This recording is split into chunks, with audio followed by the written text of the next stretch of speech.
I'm just gonna tell you. Yeah, everybody knows Kelly Rowland looks better than Beyonce, and She was younger, yeah. they're the same age. I'm saying, They're the same age, dude. Dude, dude. Kelly Rowland and young Beyonce. She looks better now. She still looks better. She's still better. She's still better looking. Look good. She's still better looking. And she looks better than Beyonce.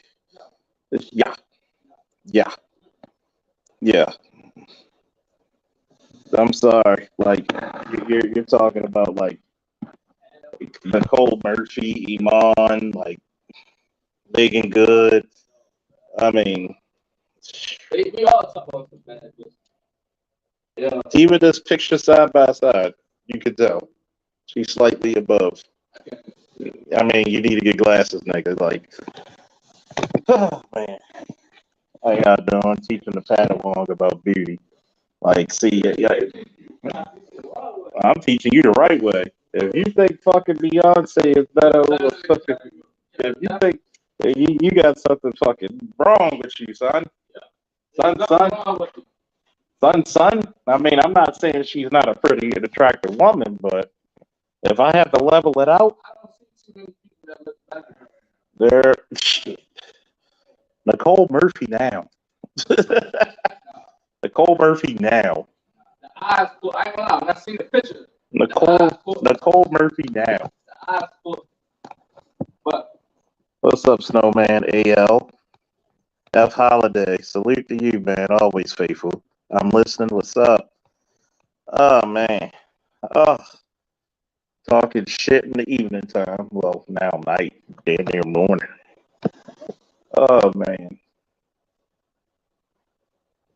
Shout out to Dr. T for having this always stellar platform. AL's like, let me in, let me in. Give me a second, give me a second. I'm like, you got like classic women like Diane Carroll, Mike Johnston. Woo, salute to you, man. Give me a second, AL, to hit you with the link. You got like Diane. Look up Diane Carroll. Yeah, that's what you call classical beauty.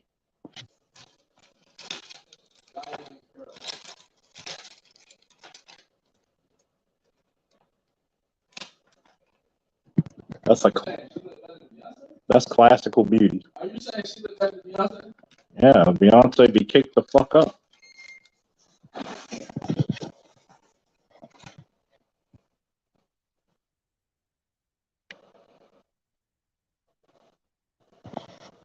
Make sure y'all hit the like button. See, it's funny when you tell these kids nowadays, man, about beauty and who's a better looking woman. I said, look, if you believe that Beyonce was ever better looking than Kelly Rowland, I'm gonna show you a picture side by side with Beyonce and be like, nah, nah,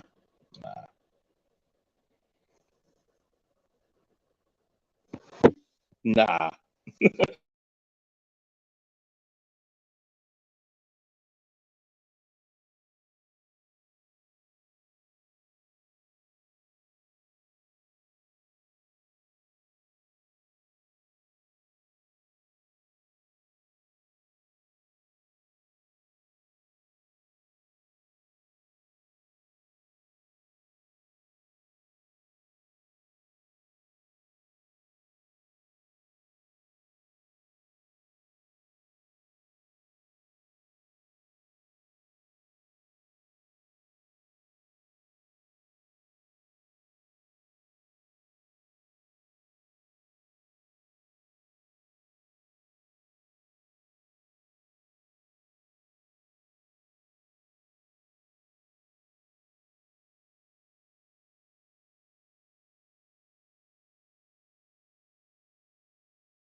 I wasn't lost the sound. I'm muted. How y'all doing tonight? Hit the like button. Hit the like button. You lost you with that one, man. I ain't gonna lie. I'm talking about classic Diane Curl. You lost me. She You is a look good. she's a classic. Not better than us. Coach. Look up a picture of Diane Curl with no makeup and look at a Beyonce picture with no makeup. Coach. Mm-hmm. You lost me. You're gonna tell me this with no makeup looks? Get the fuck out of here. I seen the picture with no makeup. And Beyonce doesn't look all that with no makeup. Oh my god.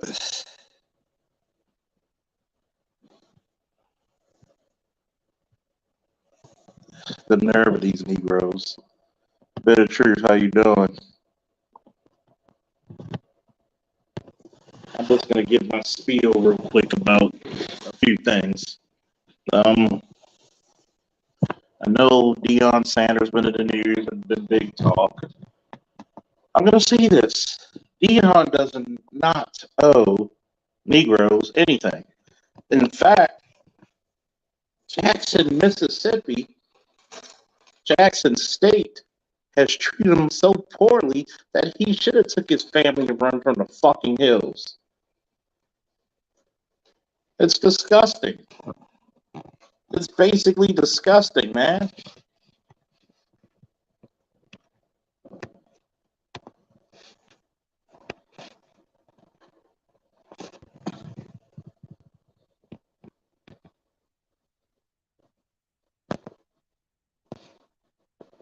It's basically disgusting how they treated that man. And I'm gonna let you know, right? It's it's like every successful black man. We're supposed to always we're supposed to always give back to the community. Nobody ever asked the black women who are successful to give back to the community, if you ever noticed. South Charlene, what's up? AB, what's up? I'm just gonna say this. Why do black men always gotta stay in the fucked up shit? We can't do a good job and be elevated. What makes him wanna stay when I'm making $300,000 a year? I'm paying my staff out of that money. Thank God he already has money. Then on top of that, I had to get a new facility with clean running water. Then my office gets broken into. Then my vehicle gets broken into, and threats were made against my son. Does that sound like something that you will make a superstar coach want to stay? Get the fuck out of here. Bit of truth, you're right. They owe him a statue and a damn day in the books.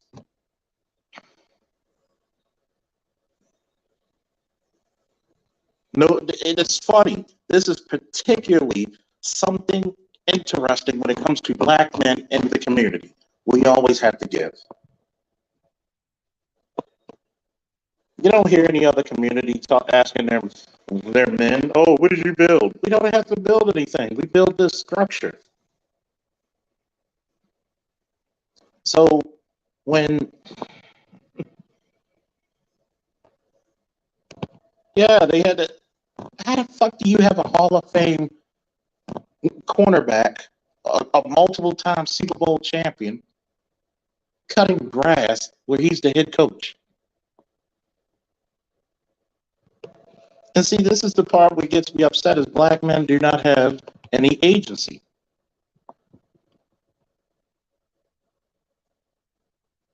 I'm going to tell you, what makes them a hypocrite?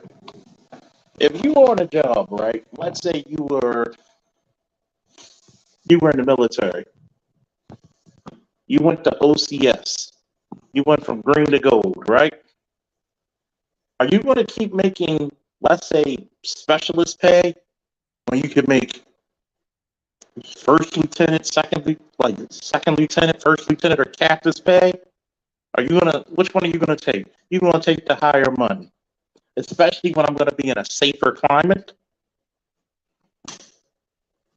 See,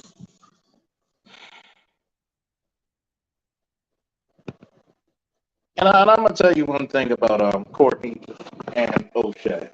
They're a bunch of fucking hypocrites too. I got respect for O'Shea, but he's a hypocrite too. If it was so, why did he leave to go to fucking Poland for medical school and then go to Uganda? Does he not have a right to dictate where he needs to go? What's going to be best for him? That's being a hypocrite. Why should we build in a community that does nothing but tear us down? Why? Why? Take a guy like South Shaolin Fist. This man had to go to China to study, where he's going to get the finest teachers. He's going to get probably the most purest form of Kung Fu. But you say, well, he needs to stay here and he needs to stay with the community. That's stupidity.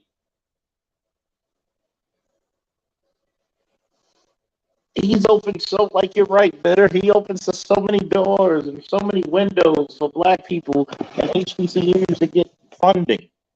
You telling me it took Deion Sanders to get funding for an HBCU, but guess what? When you have a homecoming parade, they're blocking up all the goddamn traffic. Everybody who says he's a hypocrite is a bullshitter themselves. And I'm gonna tell you why.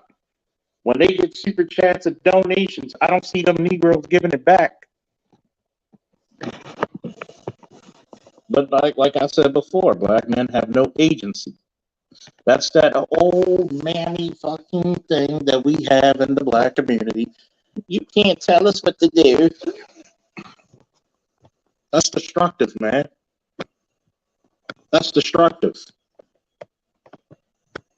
It's already bad enough. Nah, you're not coming in late. You're just on time. See, here's the problem.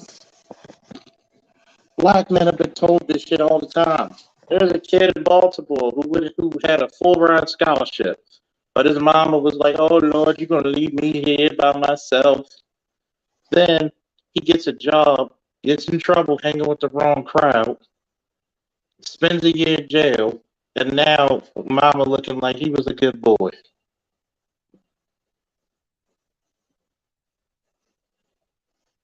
He was a good boy. See, everybody wants the black guy to always fix up something that's cruddy. And then you know what's crazy? When he fixes it up, here comes everybody in the community to tear it the fuck back down and then look at you. You gonna fix it back up, aren't you again?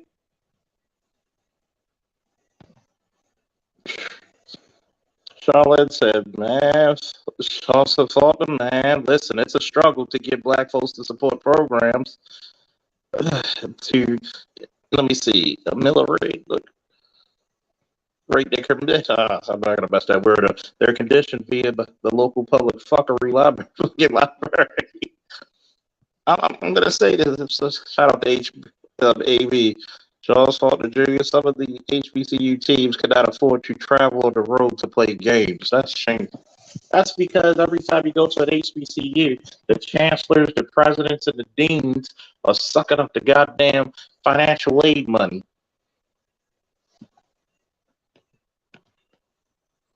Nobody ever goes to an HBCU and asks, what y'all doing with the money? Detroit 313 said they got black subscribers are easy to pander to that bullshit. And then they say nothing about why his offices were broken into and robbed. Yeah, they treat him like shit. He did all that shit for people and they treat him just like cowboy shit.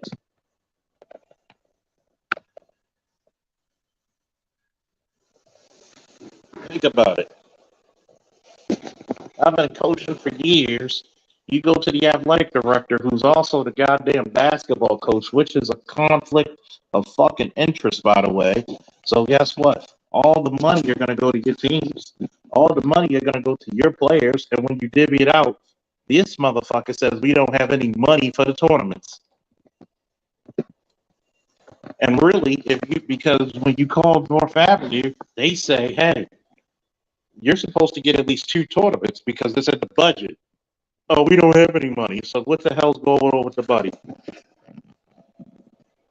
What the hell's going on with the money?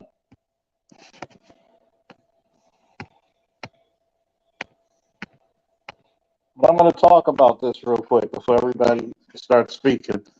I'm going to say this. One, stop looking for black men to come into a dumbass situation that you fucked up. You're the ones who fucked it up. It's no different than looking for a black man to play stepdaddy to help you pay them bills and feed them god awful kids. You want somebody else to pay for the mistakes, have the responsibility of taking care of the kids, but not any of the fun of making them. I've sat there with a young lady last night talking to her, and she talks about her second child's father. That she was like, she was surviving cancer, and she was like, trying to live life, aka going buck wild. And she ends up getting pregnant by this guy who wasn't hitting on shit. Well, he told me he took care of his child. Did you see him take care of his child? If not, then it's fucked up. But yet, a lot of women want men to come into the picture to fix this fucked up situation. I'm not saying she did, but that's the norm in the black community. Oh, have the babies by who you want, but the good guys, you don't want to have their kids. You want to use them as patsies, pawns. What's up, Bit of Truth, Electrician, AL, and Snowman? What's going on, bro? How you feeling? Good evening, John. I didn't get a chance to weigh in on this in full on my show yet. I did part of it, but after listening to Charles and quite a few other people who share my thoughts, I'm gonna go ham tomorrow morning. You should. You should send me the link so I can put it in my community tab. I'm completely. And I'm giving you the link to my radio station YouTube channel because I want people to subscribe to that because I got a lot of stuff in the works. I got a lot of stuff in the works, especially with my play-by-play calls, and I want people to subscribe to that channel. Okay. And I love when people subscribe to my Snowman in the Morning channel. I do. But I have something huge in the works. If Dan Pat, and I put it this way, and Charles, you'll be proud of me. If Dan Patrick can have his Full Sail School of Broadcasting, then God damn it, the Snowman can have his school of doing play-by-play, of teaching it. Yeah. Hell yeah. Might as well. Somebody needs to do it. Somebody beat you to it. And I'm going to say this. Like, look, I'm getting tired of people saying, well, he needed to stay. Notice, nobody ever says the HBCU should have, around that place, should have got their money together and paid this man. Mm-hmm. Even if they couldn't do 5 mil, 2.5 mil, and a fucking house would have been okay. See, Colorado backed up the Brinks truck for Coach Prime to come to Boulder. And even though I heard Bunker TV's commentary tonight, and yes, it is true football wise, they may seem broke, but they're living on alumni money. Mm-hmm. I will counter with that, with the fact that they're living on alumni money, and they have the money to pay Coach Prime, and the money's going to keep coming in because Coach Sanders is there now.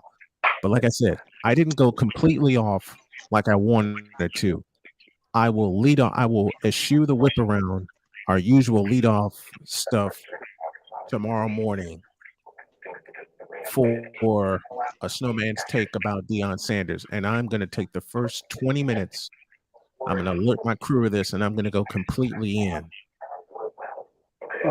Snowman, you know, this is good as well as I do, that when you can afford $158 million athletic facilities, the university has the money. They have Oh And yeah. Oh I yeah. see. I seen that one little TikTok where they said, where the AD came on and we don't have the money yet. We'll find it. You know good and well you go find it because what it is before they want the university to pay up, they want the alumni to come off their money. And either way it goes, they coming off that money. And it's just a drop in a bucket for the University of Colorado. Do y'all hear me? University of Colorado. That is a state school. Long time Big Eight champs, a Yep. couple times Big 12 South champs, and now they're into the Pac-12, and they're busy getting drilled in the Pac-12. But that's before Deion Sanders shows up, and with USC and UCLA leaving the Pac-12 in a year's time, it's a perfect storm for Deion Sanders. If Colorado had any sense, they jump ship too and come back to the defunct, getting ready to be the defunct Big 12 because Texas and Oklahoma is leaving to go to the The SEC. SEC. They Yep. should come right back into this conference and they can dominate right through, and it'll be more feasible for them. Let me make this a little bit more sensible. And this is for you, AL, and Dr. Charles. This is for you also. If the NCAA had any kind of nerve, they would listen to me carefully and underline this: recreate the Big Eight. I do you one better. Recreate the SWC, the The Southwestern Southwest Conference. Conference. Screw Recreate the them. Big Eight. You need to combine the old Big Eight with the SWC, and it will literally kill the SEC. I promise. I know it will. They need to bring those two conferences back since now they're making money hand over fist, because the argument was with the Southwest Conference, especially, they weren't bringing in any money, which was baloney because they were bringing in money before Arkansas jumped ship in 1990. All the talent from the 50s all the way to the 80s was in the Southwest Conference. That's what a lot of people don't understand. A lot of people, everybody saying SEC, big power, big power. SEC used to be afraid to play the SWC because they knew they would go get their ass handed to. And Somebody's got some background noise in the back. Yeah. I'll give you a perfect example of the Hey, Southwest what's up, Conference. Shonda? How you doing, girl? Hey, Shonda, good to see you. I'll give you a perfect example of the Southwest Conference scaring the daylights out of the SEC. Earlier this season, Texas played Alabama to 1 point. And they did that in Austin, Texas. They did that in Austin, Texas. They did that in Darrell K. Memorial Stadium. I caught that game with the great Craig Way on the call for the Longhorns Radio Network. You did that with Craig Way? Good job, man. Craig Way here, hell of an announcer down here, man. We Man, love him. I love Craig. I love Craig Way. I'm good friends with him, and I'm also good friends with Bill Schoening, the voice of the Spurs, and also Tim Roy, the voice of the world champion Warriors. I know some people. Oh yeah. And I'll say again, there's no reason I can't create a school of play-by-play announcing and not have it be. And I love you, Dan Patrick, but not have it be included in the full school of broadcasting, because I know play-by-play is something that they offer, but from my experience and my experience only, it's not concentrated on. Yeah. And I'm going to say this before we get other people in there. Don't forget to hit a like, share, subscribe. Don't forget to donate, Cash App, Super Chat. Support your interest. And we're going to get a bit of truth because I know bit of truth been biting at chompers for this. Go, Bay. Introduce yourself to the people if they're not familiar. It's Bay from the Bitter Truth Show.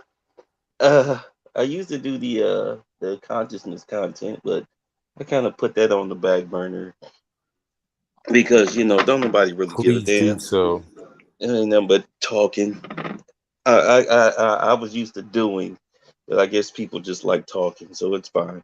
At any rate, so this whole Deion thing, as I was trying to say last night, he doesn't owe Jackson State a damn thing outside of a hearty handshake and a thank you for the opportunity to prove myself.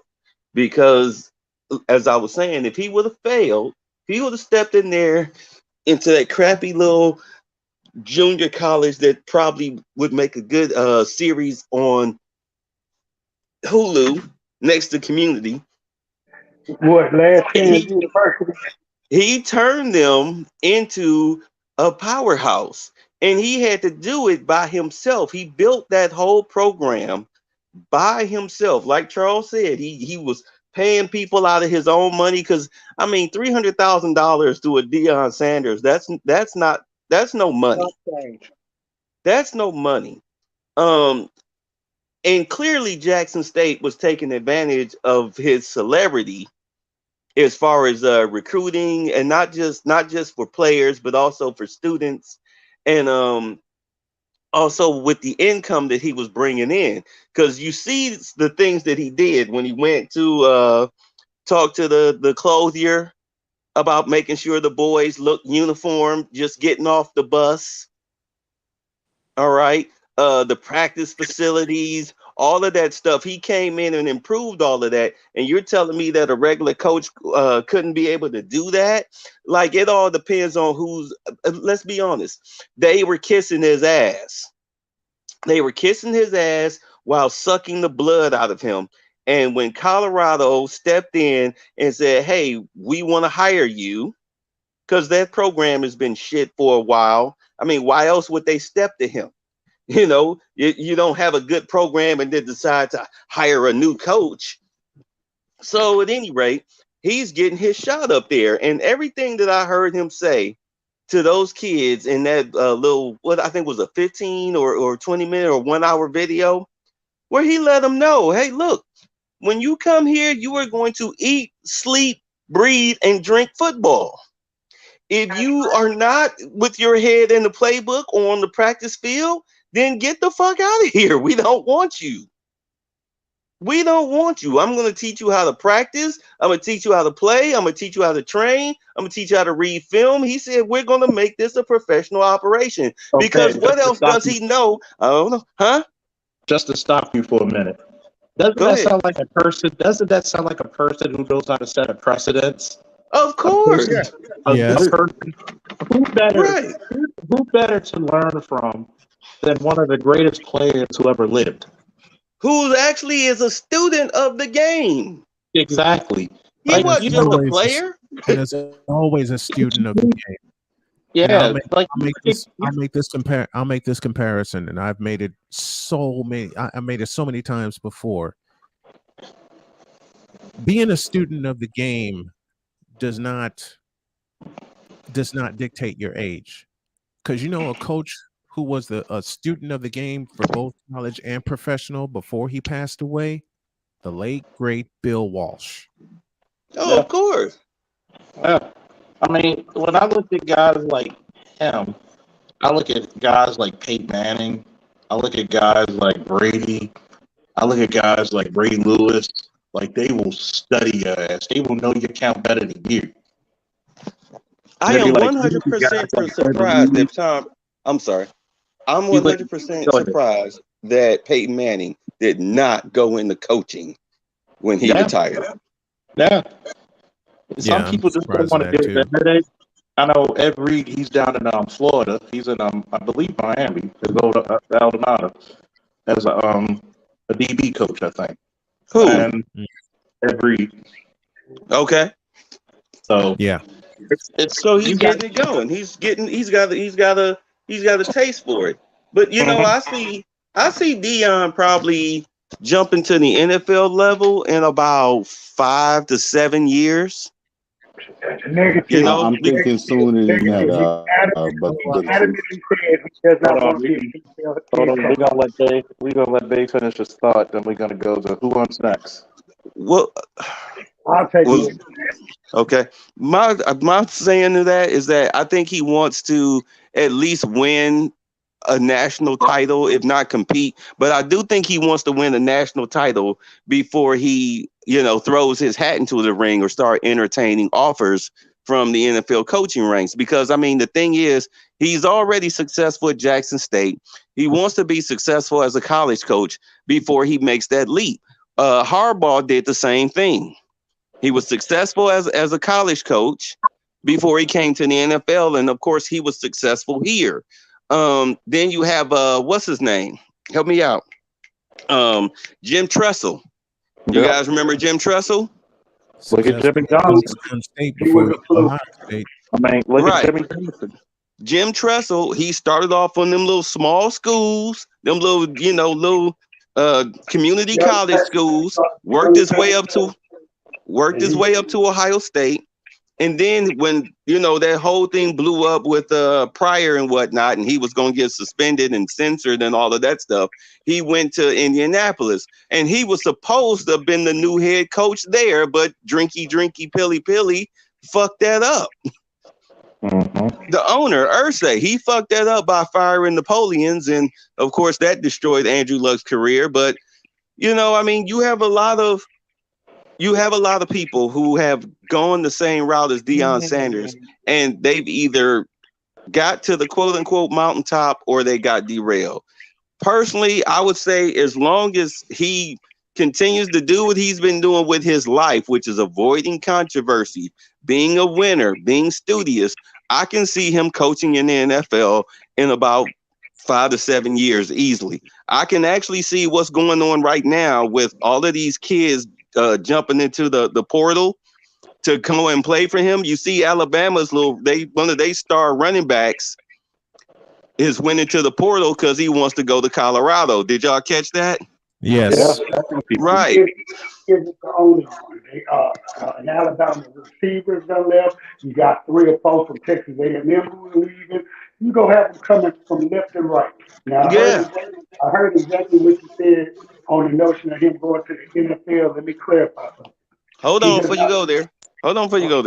Okay, go ahead. My thing is, I can see him competing for a national title within 2 years easily, just simply because of the college, quote unquote, college free agency. Mm-hmm. The college free agency is all heading his way. A lot of them are heading his way. If they feel they got a shot to start, they're gone. Ohio State is losing out. Alabama's losing out. LSU, all of those top schools, top white schools that normally get the best recruits, they're now losing out to Deion. Now, what were you going to say? Okay. As far as his NFL aspirations for coaching goes, he's been adamant and very adamant. That's not the road he ever wants to take. He's in the building of building up boys into me. It's easier to control that aspect of him than dealing with 53 grown ass men who are being paid even 3-4 times more than what he would be making as a coach. So he's made that clear. Now, as far as the transfer portal is concerned, you're correct. You're absolutely correct. And he knows what he's doing. By him making this leap and his notoriety and his lineage, anybody who's into football or has children into football knows about Deion Sanders. And you're going to want your kid to be coached by Deion Sanders. And this is another thing that's the X factor right now. And this goes with the times. This is what these Anglo-Saxon coaches are upset about. They're not involved. Deion Sanders is involved. And this is something they've been dreading for over 40 years. Let's not get one of these high-profile, coach them up, talk them up, stick behind Negroes. Oh, yeah, no, I'm trying to be politically correct right now. We on my boys. Okay, niggas. Okay. Come on, man. Come on, babe. Come on. Okay. Black men to become a coach at a Power 5 PWI school. I thought we were talking like the white boys. Nick Saban. Come on now, let me stay focused. Nick Saban is literally sick. And a lot of people don't understand. He's thinking about retiring. He's not publicly saying it, but by this wave, Deion is a wave right now.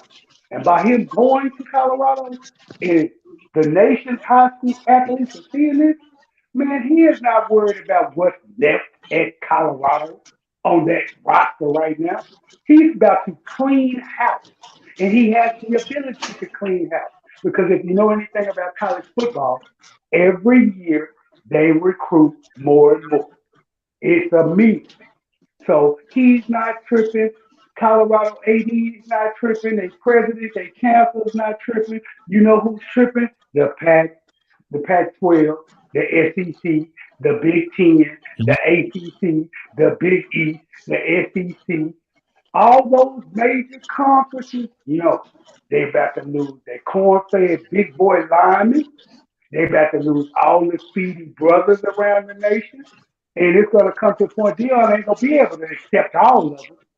So so right now, every kid who has aspirations of wanting to go play for Deion, it's on Deion because he's gonna look at their resume and say, "Oh, you're too slow. You're not fast enough. You're not this." So they don't have to get on their notes because he's only going after the cream of the crop. Because, like they say, now you say within 2 years. No, this man gonna be in a running for the national championship next year. Mark my words. Mark my words. Let me ask a favor because I got to step away here. Let me ask a favor of not only Charles, but the gentleman on here and of the chat. I have 5 games coming within the next week plus, and my beautiful bride is under the weather. So if y'all could help with some cash apps to help get us through, that would sorely be appreciated because we got 2 vehicles. They're both paid off, thank the Lord, but got to keep them in gas, got to keep them operational. As I said, my wife is sick and I got to find a way to get some supplies for her because she's been dealing with a migraine and she's been dealing with a stomach ache. And I'm working to get some sponsors for my games and just have had a hard time getting around. So if I can get some help in the next couple of days to get us through the next week, because I got the feeling my wife's going to be off for a week, it would truly be appreciated. Dr. Faulkner, I hope that's okay that I make that plea. That's cool. I have a question. What's going on with your Cash App? Because I remember last night, if I'm not mistaken, BGS tried to send you some money and it bounced back. It never went through. I don't know what's going on. Because that's what happened when I tried to send you money. It didn't go through. It bounced back. I was like, okay. Well, I don't know what happened. I guess it's something where I have to like add you to a list or something. I think that's what happened. So you need to just open up your Cash App. You need to go into your settings and open up your Cash App. Because ain't no telling how many Cash Apps that have been bounced back to people that have sent you stuff. They just haven't said nothing. I mean, look at it. I'm just now telling you about this, and it's been about 2 months? I'm going to do that. I would just look into that because it might be a certain setting that goes onto it, but make sure it's open and make sure it's able to receive. I'm looking into that now. And I don't see it.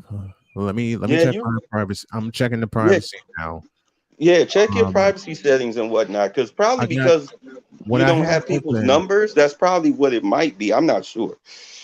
And just in case, be prepared to make a new one. Like the said, be prepared to make a new one. Well, would y'all give me 20 minutes? I'll stay here on the chat and I'll make a new one. That's Go ahead. I also have another question. Have you been promoting your site on the Reddit sports boards? I haven't had a chance to get on Reddit because I've you had so need much to get on Reddit and start doing that. We've talked about this. I know a few times, but given the you gotta get on that Reddit, man, because dude, you gotta self-promote. Right, you gotta self-promote. You have got to self-promote. You've got to dedicate at least 2 hours of your day to sitting down and just conversating in the groups while dropping your link, not telling people to come look, but just conversing, just joining in the conversations, with your opinions. Make sure that you have hot takes that don't piss people off. And, and people will start coming, especially on game day. I have true hot takes that piss people off. That's the thing. No, I say that kiddingly. I Well, haven't had don't say time. well your The starting reason I quarterback's haven't a had time, homo. the reason I haven't had time to get into Reddit is because I've had stuff going on here at the house, and Yeah. I've had to really dedicate myself to what's going on here because we are planning. I can't divulge the details yet, but family and I are planning something huge for this spring, and I've had to keep a lot of the wraps, and I've had to make sure things are going okay here because after Thanksgiving, a whole lot of things went sideways, and I've had to step back and make sure my family is taken care of. Mhm. That's why I That's haven't gotten understandable. ready. I've had to take. Brian, Yes, sir. I understand that and everything, but you could just when you have a dream and passionate about something, you have to make time. There's no excuses. And it's, You have to make time. It could be 5 minutes a day. You don't have to spend a whole lot of time. You can still take care of your family minutes, 5 minutes a day, and that adds up. And so Yeah. that when you make time, when you take care of things one side, and you start to see as more time on the other side, then you can add this 5 minutes to 10 minutes to 15. Every little time helps because sometimes that catches up to you when you say you don't. that I can do. But again, Yeah, I'm going exactly. to stress this, but I am definitely going to listen to Mel and to Bitter Truth and get into Reddit. I can probably only do like 5 minutes a day. Like I said, That's some all you things. need. Then you just start. You ain't got to start a whole Okay. lot right Yeah. away. Some things Once you here. get more time, just devote more time little by little. Because Yeah. one thing to do is you get your name out of there, and people remember you just from face and voice recognition. They're Yeah. like, oh, man, I like that Things guy here. through thought process.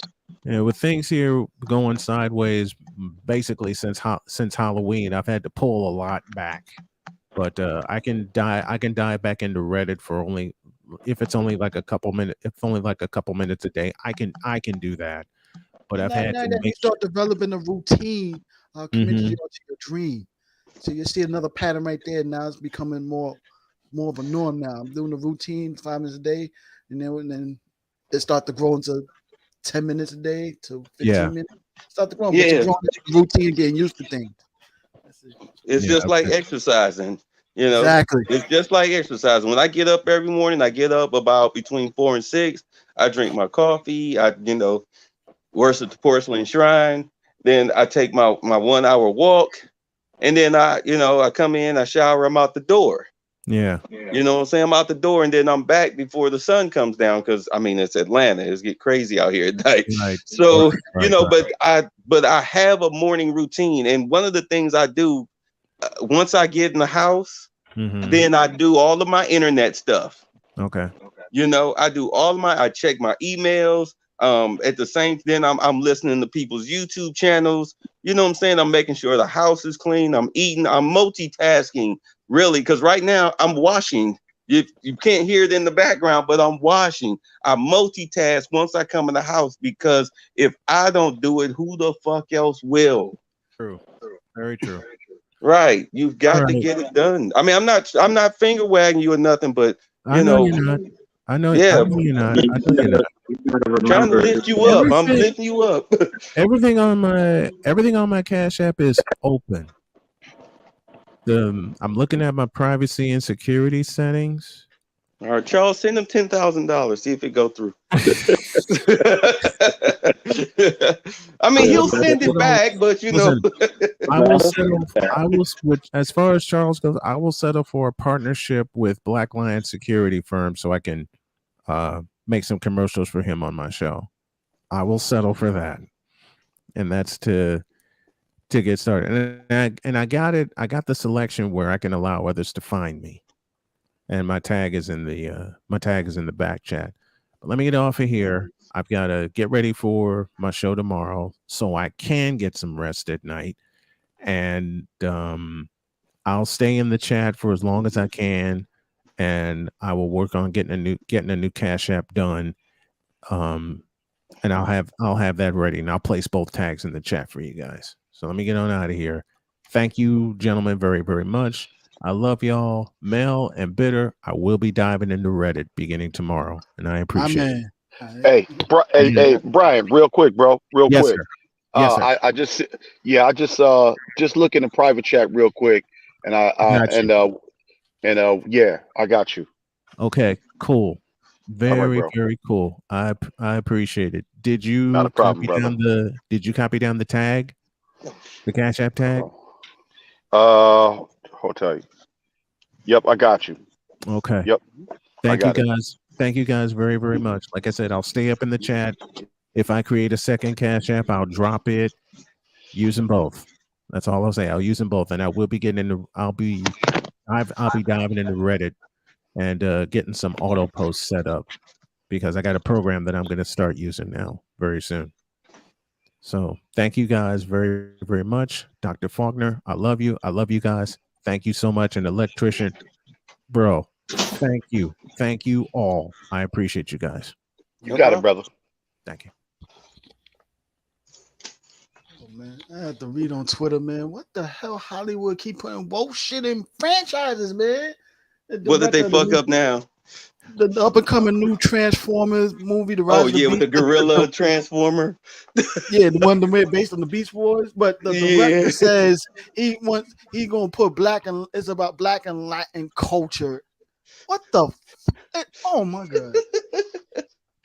What did you really expect them to do that and not be racist? Exactly. Ladies and gentlemen, we have Electrician 480.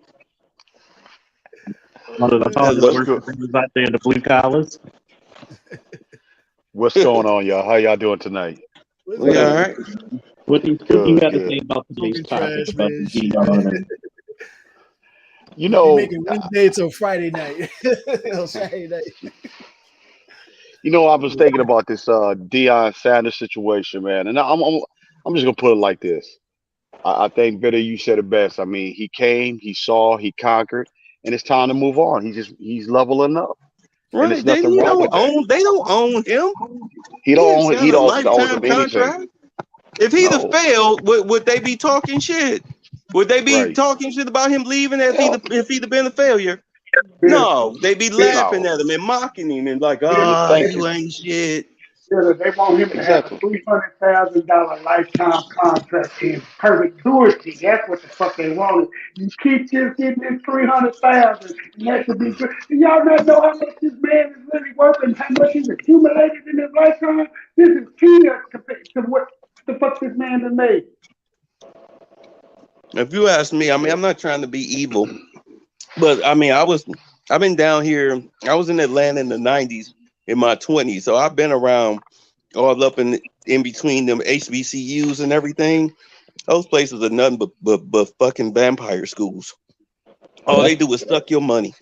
That's all they do is suck the money right up out of you while giving you the bare minimum and expecting you to be happy and not complain and smile and take the beating and the poverty and the misery as a rite of passage or something like that. Man, you can suck 12 dicks on that one. I would not dare put my kid through no shit like that. Talking about some rites of passage. The hell with that. I want my kid to have the best opportunity available. We live in a capitalist society that puts color, okay, second. Third. No, I'm sorry. Fourth, education. No, money, status, education, then race. They give a fuck about you. They don't care about you going to an HBCU. I mean, when a white person hears that you went to an HBCU, you know what the first thing that goes through their mind? What's that, bro? You're poor. Huh. You're poor. Oh, you went to they look at it like you went to a community college. That's the way they look at it. Oh, you went to a community college. That's how they see it. That's how they see it. I mean, why do you think they make that show Community? What do you think they were doing when they made that show? You know? You had two rival schools. You had, for those who didn't see the show, you had City College, which was the big community college, okay, and then you had the junior community college. Okay, the community college that they went to. I can't even remember the name, but it was just the classes and the students were just so remedial.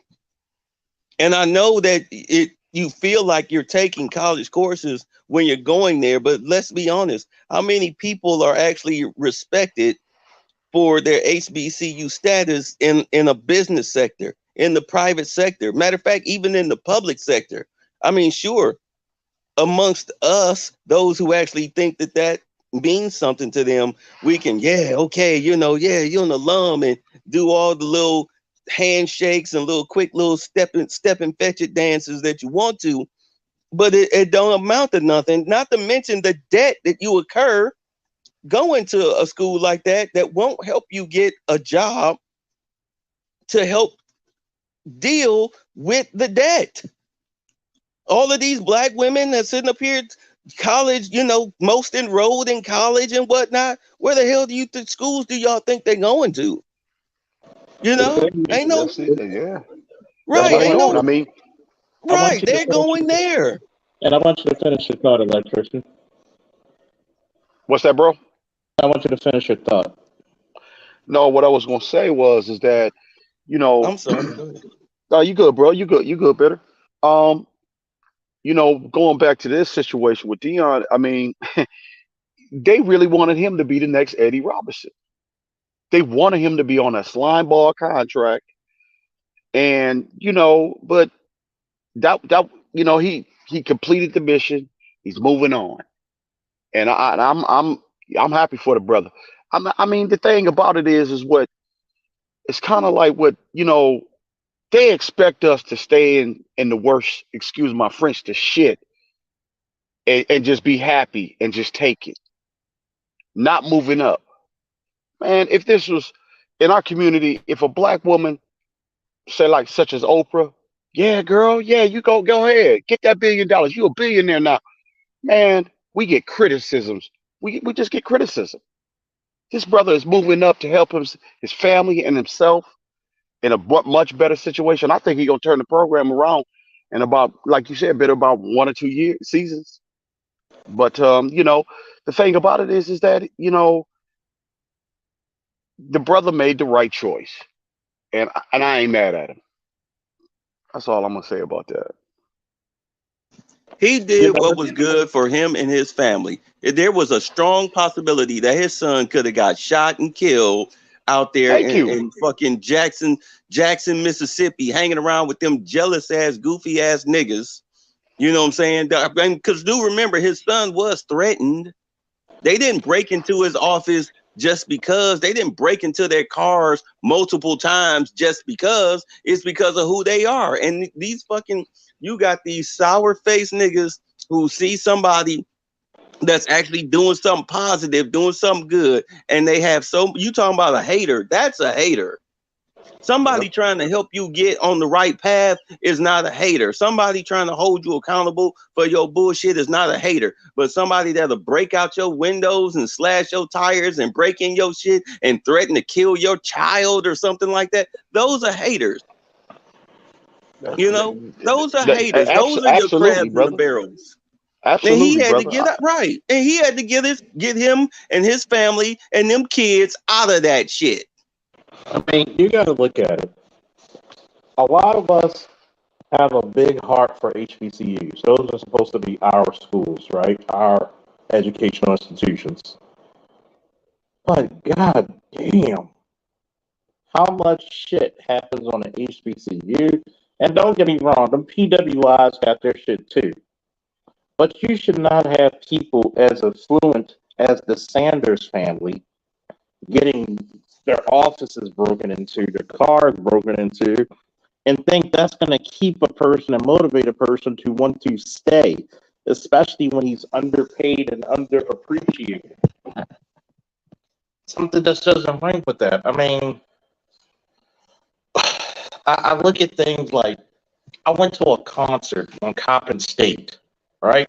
College I went to, even though I had classes at Morgan too. I remember walking a young lady with me and my best friend from the hip hop concert, from the old school hip hop concert with Slick Rick, Houdini, and Cool Big Daddy Kane. Why the fuck these young motherfuckers on the campus rob us at gunpoint? Think about that. I want you to think about it. This is when I first came back home. Came back home in March from Iraq. It was October. And I'm looking at this kid pull a gun on me. And I'm like looking at him because I'm thinking to myself, if I take this gun from him, I'm gonna shove it down his fucking throat. But you going to jail. There's a small percentage. The thing that kept me from not fucking his world up, my best friend was behind me and I didn't know exactly where he was, and I wouldn't live with myself if he got shot because of that. And I'm thinking to myself, where's the added security on an HBCU? Where's the police? Especially if most of your HBCUs are state schools, so that means they have a police department. Think about this.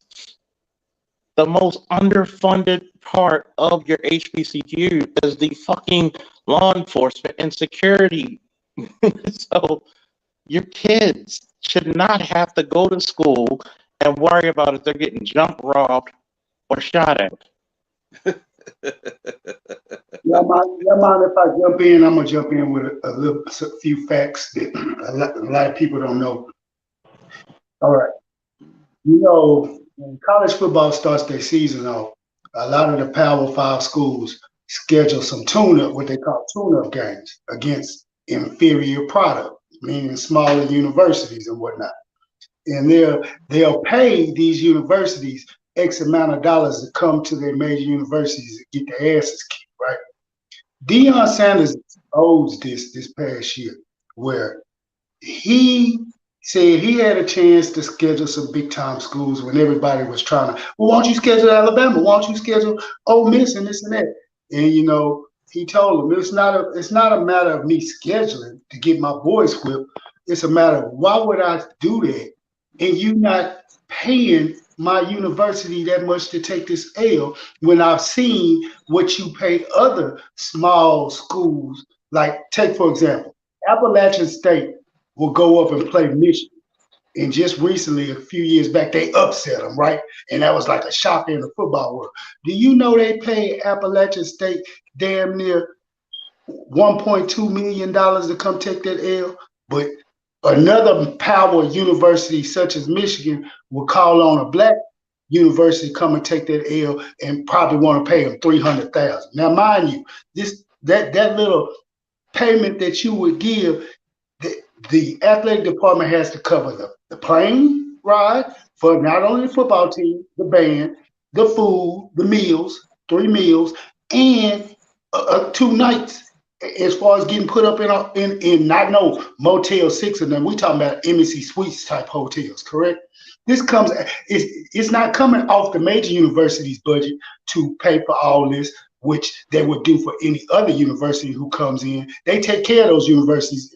Those other universities don't pay when they come in to play at UT or something like that if they're major. But those small schools, they'll tell them, we'll give you X amount of money, but you got to pay out of this X amount of money we give you to take care of your own player stipends and boarding and housing for that little weekend or whatnot. And he exposed them on this. He said, he not only who he was exposing was the ADs and the chancellors of the black universities saying, why do you keep accepting these lowball figures to go and get your ass kicked by these Power 5 schools? But when these mid-America ranked schools schedule, they don't accept that. And the major universities won't even do them like that. They're going to pay them exactly what they weigh. This is one of the major contributing factors to why he upped and burnt rubber. And black folks mad. You got black folks mad. Don't even know those little intricacies like that, but they mad. But you got to remember, we have this tradition in the black community of expecting our professionals to take less.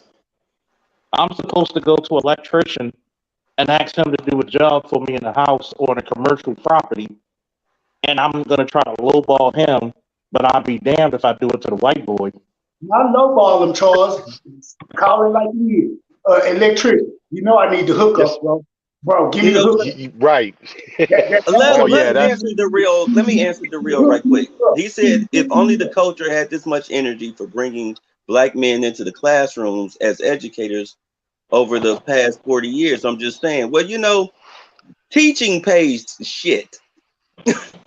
Teaching pays nothing. I mean, you now have facts. teachers who have to have OnlyFans pages as side hustles. They don't want to be OnlyFans models, but hell, they got to do something to make the ends meet while still at the same time trying to grade papers and tests and lesson plans and all of that stuff. You have a lot of these chicks who are like the younger teachers. They're quitting. They're quitting. Yeah, but then again, well, a lot of people fail to understand the real. Here's another thing that people forgot about was that when Obama was in office, remember the student loan forgiveness program that he created? Do you guys remember that? Mm-hmm. Yeah, where if you did a year serving as a teacher in the public school, you would get 10% or something like that knocked off of your student loan. So if you did about 5, maybe say 10 years, then what are you looking at? Even if you did 5, let's say your student loan debt is $50,000. If you did 5 years, you would be okay because you'd be halfway caught up, and then the rest of it you can just be a teaching assistant and just coast for the rest of the 5 years while doing whatever hell you call yourself want to do as a career. Why do you think you have so many of these young female teachers getting arrested for sleeping with these students? Because they're near the same age. They still got that wanderlust in them. Yeah, I mean, you got to think about it, right? When it comes to teaching in the black community, and I'm with Shonda and everybody else who went to an HBCU. We love our schools, we love our communities, we love our people. Here's the catch-21 that nobody ever talks about publicly. It's an abusive relationship. They don't love you back. No, they do not. Think about it. I'm a police officer. Well, I was anyway. For 15 years. A soldier for 10 years. A coach for 22 years. How much love do I get back in my own community? 0.0%, and you know it. Exactamundo. But tell me, if I took my talents to South Beach, or to be exact, Nebraska. I do you one better. You go up to Seattle, Washington right now, and if you were still an officer of the law legitimately, your starting base pay would be at $200,000. That's how bad they need cops. I could probably go up there. I could probably go up there and just put my resume in and just see what it does. Because you'd be surprised who I'm connected to on LinkedIn. And by the way, please, all you professionals out there, make sure you have a LinkedIn. And I'm going to tell you, I would be I got 2 of them motherfuckers. I got 2 of them mugs. Yeah, I got right. my password to 1. Right? And it's funny because you'll be a god other places. And it's funny. You'll go to other races of people, and they'll overpay you because if you're good, they don't want to lose you. But there's always the hookup. Let me see. Christopher Clipper said, black folks don't understand that other black folks need to be paid on par with the market. Facts. Dari said, That's facts. Those are cuss words to the black community. You know that. Those are cuss words because you can't pay me in weed and bundles. Yeah, then you can invoke the hook me up game plan by doing that. That's why what he put in that little chat, kudos to him, is cuss words to the black community. What? Pay them what they worth. What? Come on, man. You know when I go somewhere, I'm always begging somebody to hook me up. I need a discount. I'm gonna tell you, like Dari said, teachers have one of the biggest unions in the country. In addition to the benefits they receive, true, the pay is not the best. However, it's a solid career. See, it's like when you're dealing with somebody else's children, and depending on the culture, because every culture has its bullshit. My friend, she works in Virginia, and she went from one school where they had a sexual assault in the bathroom from a transgender female to a actual, biological female. Like You nobody mean the didn't know dude that in the shit was. dress raped the girl? You want to Yeah, allow them in them restrooms, but you want to allow them in them restrooms. You want everything to be yeah, equal and yeah. fair. When that type of And shit happens. Oh, I can't believe you. What you mean you can't believe it was gonna happen? That's why it was called boys' room and girls' room. yep. You And then she said, and then she goes to, what's up, angry black man? And then she goes to a school where it's predominantly white, and these kids are just weird, socially awkward. I mean, they do the work, but they're just awkward. They're like the type of kids who will cry and get all kinds of mad and frustrated, like, the Junior Mass Shooters Association of America, some shit. Yeah, So safe you, space school. yep. So you got to look at teaching is not as rewarding as it used to be. You come in there, you like fuck them kids, and you don't really mean to, but that's what you're gonna become. It's like being a police officer or a firefighter or a EMT or a paramedic. You constantly see the negative of the world, and then it's your people. And teaching, and to me, I think teaching should be one of the higher paid professions. Because God knows when you deal with some of them kids, fuck, Oh Lord. you When's the need to last be time you've paid been more. in a junior high school, let alone a high school? Man, middle schools are like gang wars, man. You talking about kids that are like 6th, 7th, 8th grade carrying knives and guns to school. I'm Yeah, like, what it's the crazy. slime? Fuck. That's why I've always been and always will be, and I don't care who tries to judge me, an advocate for corporal punishment. You took that out the door, you allowed buffoonery in the door. Exactly. Well, And and I mean, it's called child abuse now. it's fundamentally what you say when you let the inmates run the asylum. Yeah. And I'm just looking at it like I look at lawmakers and I'll be like, you telling me right now you want me not to carry a gun because you think I'm not responsible with it, but yet when you go to the state senates and a lot of these places, guess what? You're giving the criminals more rights than the goddamn citizens. And then, oh yeah, trust me, there's a lot of parents who were so disingenuous about their children and their children's behavior. And then, let me put it to you this way. If you see a parent as a teacher, if you're lucky, even as a coach, I had to get on a parent's ass. And when they were like, oh, I don't know why you keeping them in practice so late. We're not late. This is the usual time to get out. I said, ma'am, how many times have you even came to his school? And she bowed her head because she didn't say shit. She had shit to do. She had shit to do. You were holding up her free time. Yep, she ain't have shit to do. And happy birthday, Lord, And on top of that, you was their babysitter. Don't forget, I coach too. That's why I say after I did my time, I was like, They said, why you ain't gonna come back and volunteer? Look here, man. I'm sick and tired. I love these boys to death, but these single black moms, they think we they fucking babysitters. Look at here. And then want to do like you said, they stroll up and I'm ready. Look, bitch, I'm not on your time. Your boy's on my time.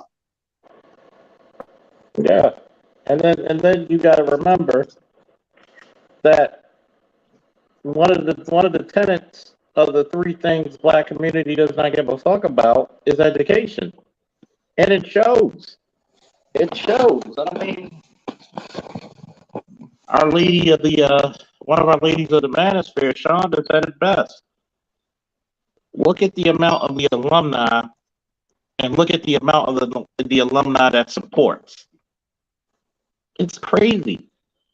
It's crazy. Like, we don't even have to go to college, man.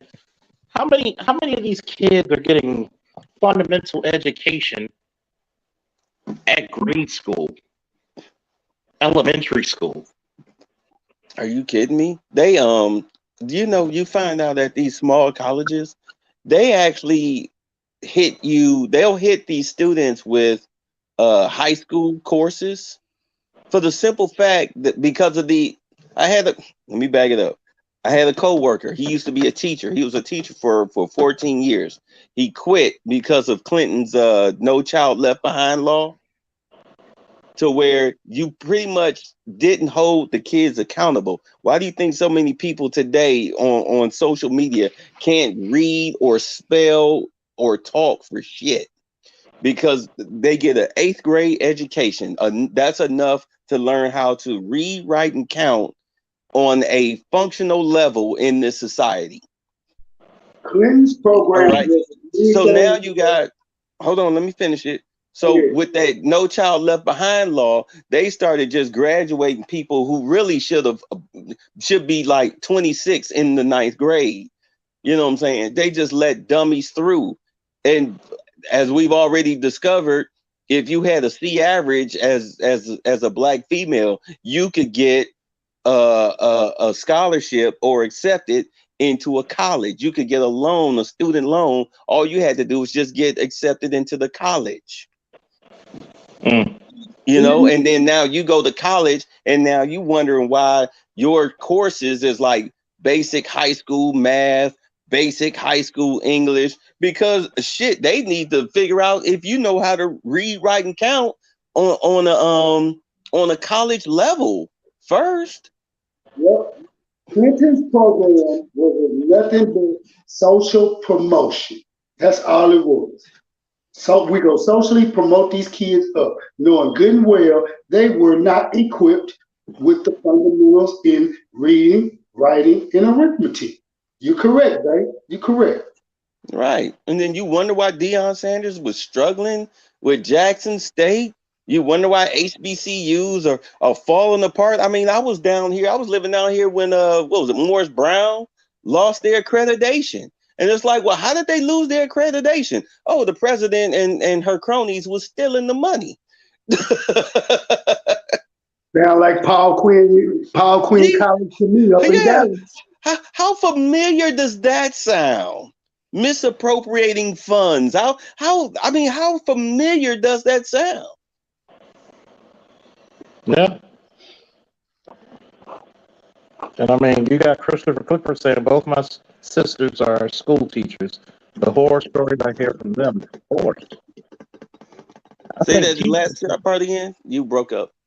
You know, Christopher Clifford said both his sisters are teachers, and the horror stories he heard from them. I said, of course. I think teachers in America should be like the teachers in Israel and carry guns. Like, you cannot expect people to come in there and these kids are not even chastised. They're not penalized anyway. I'm just saying, we build our next big problem. You got a bunch of these low participation trophy bitch-made kids who don't take any responsibility, accountability. It's everybody else's fault. It's the patriarchy, even though the patriarchy is the motherfucker that gave you all the fucking shit you got now. Yeah. It's ridiculous. I mean, the crazy part about it is you need to invest. We need to invest in our teachers. We need to invest in the people that teach us, protect us, heal us. The people who actually build the structures for us and illuminate it. You know, people who make the toilets flush and the lights come on. I mean, we really don't value. We really don't value when we have necessary or compulsory subject matter that needs to be dealt with. I mean, really. So she was saying, what did she say? Read that. Okay. They say, I hear dog, folks. folks say that teaching profession doesn't pay. Okay, but the need is still there. So how many of these brothers mentor? The black male mentor percentage is only 6%, and only 1.8% teachers are black male. There's a reason for that, Shonda. And the reason for that is white women have a stronghold over the teaching profession. Hello. Not to mention, because I've been there. You all, well, you know, I've been there, only to discover that I was wasting my time. I was wasting my time. It was practically going in one ear and out the other. And at the end of the day, I mean, people will be who they are. You can sit up here, you can lead a horse to water. That's all I can say. And I'm going to tell you what's one of the biggest things of mentoring kids. We can mentor, and there's a lot of black men who mentor, but we don't talk about the teachers and the mentors who get disenfranchised after putting out their heart, mind, and soul to these kids. And here comes usually the mothers in the black community to fuck it all up because they got majority of the kids.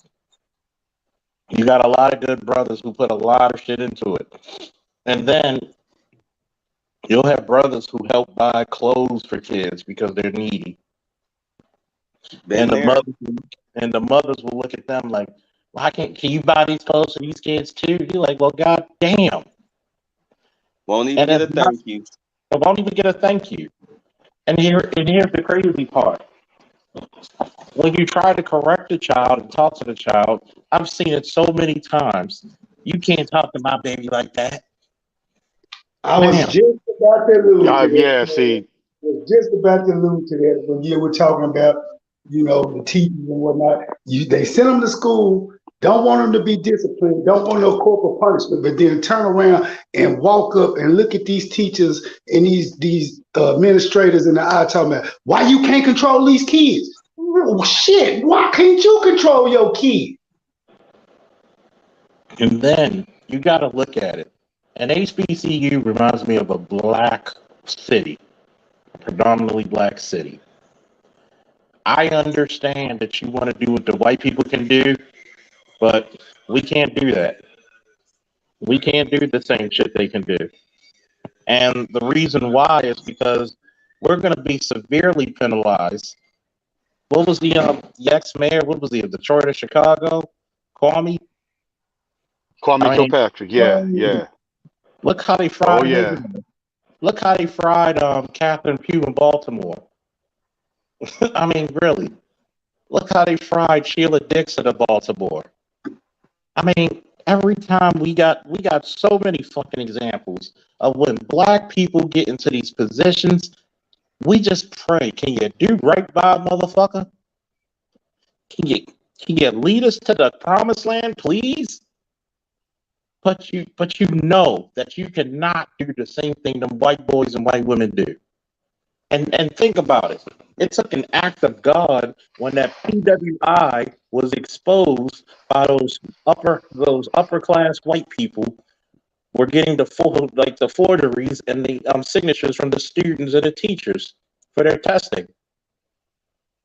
And they were finagling the grades.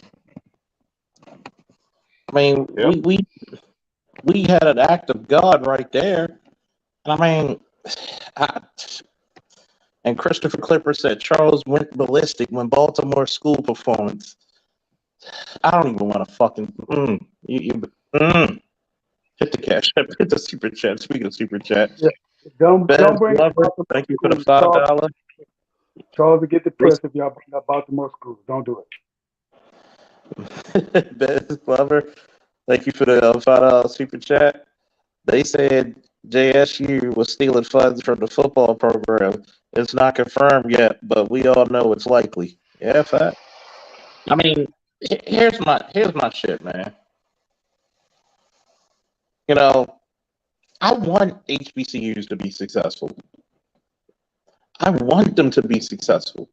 We need these colleges. You know why? Because still, we have an abundance of black males who are not going to post-secondary education. a lot of black people will not be accepted in these PWIs for whatever reason. I'm gonna tell you, man. Let me see. Sister Shonda said, let me see. Sister Shonda said, okay, brothers, I'm not going to be a voice of contention. I hear your views and concerns. I just see it differently. But again, I'm not, nor will ever be a black male. Y'all be safe. Have a good night. No, it's not a voice of contention. It's that the fact that there are certain things that also hinders black men from being teachers. One, you got to look at the white woman stronghold. Thank you, affirmative action. You have to look at the fact that a lot of these black boys having issues when it comes to reading and arithmetic. That's the problem right there, Charles. That's the problem right there. You just mentioned it right there. I mean, what was the report that said that 80% of young black boys read below their grade average, and that's an epidemic. That's an educational epidemic. Okay, and nobody gives a damn about it. Okay, and the thing about it is that many, and I think I can speak for a lot of us as black men, and the horrible experiences that we had with those white female or even male teachers to that extent, you know. And yeah, that we have a serious epidemic amongst black boys, and in particular with reading, and we got to do something about that. Yeah, because apparently the mothers don't care. I mean, isn't it funny? Isn't it ironic? You got 80% of young black boys who can't read, but yet you got 80% of black children in single family come from single family homes. Exactly, and it's not no hate to Chandra. I mean Shonda. No, not at all. Not at all. We love Shonda. No, we're just pointing out the issues because a lot of us actually mentor and some of us actually teach in these schools. And there's so much contention when you want to do a program and say, look, we got to hold these boys accountable. Even the Padawan, when he wrestled for me and he missed the class, I said, give him triple the work for homework. You know, you got some parents who do not want to be on board with the teachers and the mentors. And when we try to get more black male teachers, a lot of those black male teachers become ostracized very easily. And it's sad because brothers are usually the ones that want to bestow the knowledge that they gained through hard work, blood, sweat, and dedication to the next generation. But look how they purposely try to block us out of education. And Dari said black men were silently pushed out of the fields by the powers to be in the 80s and 90s. I've seen it with my own eyes. Now, that there is such a shortage that the government has begun begging anyone for help. But see, the government has made enemies of everyone. They have made contention for everyone. How do you misappropriate shit because you still got this racist element in America?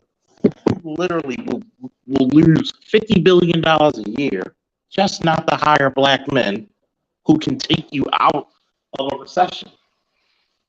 You know, ladies and gentlemen, we got one of our old buddies up in here, Toya Brain. What's up, brother?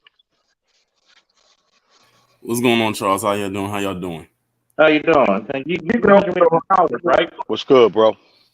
Say it again. You graduated from Howard, right? No, I graduated from Benedict. This is HBCU in South Carolina, in Columbia. Okay, I thought you said you went to Howard. My bad. Howard was one of the schools that I looked at, but I didn't go there though. Yeah. But what would you like to add on to this conversation? I said I find it very. I don't know if you saw the comment that I had left earlier, but I find it interesting that there it is. You just pulled it up. Oh, speak on it. Speak on it, please. Somebody read his comment before he starts. I'll read it for him. It said, remember the college scandal a couple years ago? I said I was on their ass about that because mainstream media was trying their best to keep that under wraps. If y'all don't know what I'm talking about, That was the one where you had a lot of Hollywood elites or a lot of big time business people that was getting their kids into these schools with these by help paying someone to cheat for them on these like scores or not scores, but to find loopholes to get them into the college. Yeah, the admissions test and whatnot. Yes, the yeah, admission scandal. You had the college admission scandal, and it had like 50 names attached to it. Tori, what you covered that? Now remember, what was the name of that chick who was on that show with all the little white kids and the three? Oh, you talking about the chick from Full House? Full House. Yeah, Lori Logan. Lori Logan. Lori Loughlin. Yeah. She got caught up in that shit. She did that with her girl. Yep. She lied, and her husband lied and said that her daughters were part of a row team, and all they did was took a picture on a rowboat wearing some jerseys. That was it. They never rowed a boat in their life. And they found a way to get them in, but they all got exposed. And I had said when that happened, she was like the last little piece of the puzzle. I said she's pleading guilty or she's pleading not guilty because she believes in her mind and her heart that she didn't do anything wrong. I told people the minute that she pleads guilty, this thing is going to go away. And she pled guilty. When's the last time you heard about anything about that? It went away. And all the people that was involved, except one person, was white. No, Tori, check this out. This is what got me. This is the goat that got me. Their sentences were lighter than all freaking get out. Mm-hmm. Could you please repeat that for the cheap seats in the back? The sentences those parents got behind that scandal was probationary. They never, and then one of those other white actresses, she was doing weekend time. I can't go. Man, they wheeled and dealed their way up out that shit. I know which one you're talking about. Felicity Huffman. That was the other. Yeah, that's her. Actress. That's her. Yeah, because I was watching all your program because you was the only one bulldogging that whole situation, staying on top of it with the kudos. Oh yeah, like I said, I had to stay on top of that because I knew the mainstream media was not going to stay on it, and I was right. Like I remember when that first broke, like in March of that year, I literally did like a whole long video going down a whole list of names of all the people with their faces attached to it. But Tori, you finna quit giving them credit. Quit calling them mainstream. Call them what you call them on your show. Lamestream. They lamestream. Yeah, the lamestream media. That's and I knew exactly what they were going to do, and they did it exactly how I predicted it. What's going on? First of all, salute to the piece of the chat. Sorry for not saying hello properly. My bad. As far as the whole the college admission scandal goes, there was a lot of people involved, like you said, and you mentioned Felicity Huffman. But my question is, was this before or after she got casted in the When They See Us series? This was actually before. I'm glad you said that because this actually happened the same year that movie came out. So the Netflix series about the Central Park Project. Because the list they got exposed in March, and When They See Us came on Netflix in May. So she had already filmed the movie. No, it was April. I think it was April because it came on because April 21st. That's the anniversary of the Central Park case. Okay, so yeah, but it was still filmed. It was still filmed before them, but because she was going through that scandal, she of course was not at the premiere of it. So, and Tori, the crazy and the irony of it all is in that movie, she played a shady, scandalous person in that movie. How about that? It's like art imitating life. Can we name her? Go ahead. Her name was Linda Fairstein because that woman, sometime after that case, she retired and she became a novelist. Yeah, she tried to. Yeah, hold on. Let me finish. Go ahead. Like I said, but once the series came out, everybody who was associated with the case, the prosecution, everything, and the police officers, they all got put on blast. Some of them, like one of the attorneys who tried the cases, she ended up losing her tenureship at Columbia. Linda Fairstein, her writing career pretty much, just dried up after the series came out. like because she had some books and stuff, but the publishing companies ended up dropping her. So any books that she was selling, they quickly pulled them off the shelves, and she wasn't making no money, and rightfully so, because she railroaded those boys, and she knew she was wrong, but she continued to go on with it. Felicity Huffman did a good portrayal of her, especially because that's why I said it was art imitating life. I mean, think about it. Think about it. After that case, since we're on the subject of black boys and everything, and we always got to connect the dots, and I know I'm not ADOS, but I see this with my own eyes about this shit over here. But do you guys find it strange? Because Ava DuVernay is like the linchpin to this connection. These dots I'm connecting here. Because that series, the way that Felicia Huffman's character referred to those boys as animals. Mm-hmm. And if you remember from the documentary, the 13th Amendment. Yeah. A few years later, a certain first lady started referring to young black males as super predators. Stop me if I'm lying. You're not lying, and we're not going to stop you, so keep going. So you understand that black boys are dehumanized in every single way. I remember I can even go back to a few chats, like one hangout we had on Charles here with Snowman. Well, how everybody was talking about how all of a sudden you see all these like content creators coming out of the woodwork when the red pill and everything become trendy, or black pill become trendy. And I was like breaking down some serious shit, like And thank you for the $5 super chat. LAPD SWAT 1. Should white females be allowed to teach black men? I don't think it's a good idea.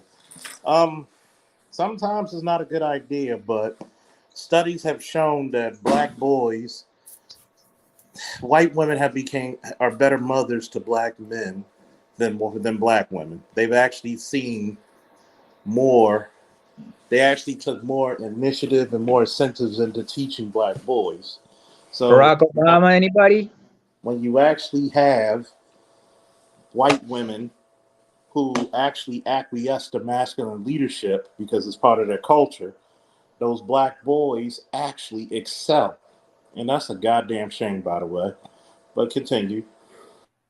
Barack Obama, anybody? Tommy Davis. I wouldn't even use Barack Obama because we see how he talks about black people. So, Torin, you have a point there, but you cannot completely deny the facts are the facts. Well, I hear you, Torin. I'm just messing with you.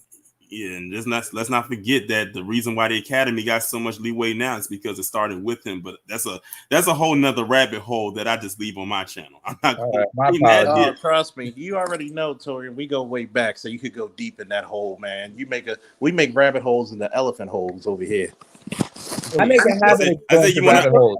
Well, in that case, if you want to know why the Academy got so much freedom now, go back to 2015. I told people back then when he signed that bill into law, I said, y'all think it's going to end here? I said, y'all are sadly mistaken. This is the first domino that is dropping, and I always believe in domino effects. When one falls, the rest gonna fall, and they all gonna fall. And you can't stop it. So now look at where we are at. Goes all the way back to 2015. So, and here we are in 2022, where you have people in the hall, as I give them little code names. You got people in Hall T that's telling women stop gatekeeping periods. You got grown men who think they're women telling women who are biologically born women to stop gatekeeping periods, and how that is transphobic if you claim that only women can have periods and they can't. You know, well, show me a trans that can have a period. Show me. I mean, really. I mean, that's how you handle that. Show me your monthly period, motherfucker. Show me the bloody tampon. Show me your tampon, people. That's what you need to tell them. Right? Yeah. Show me your bloody tampon. I'm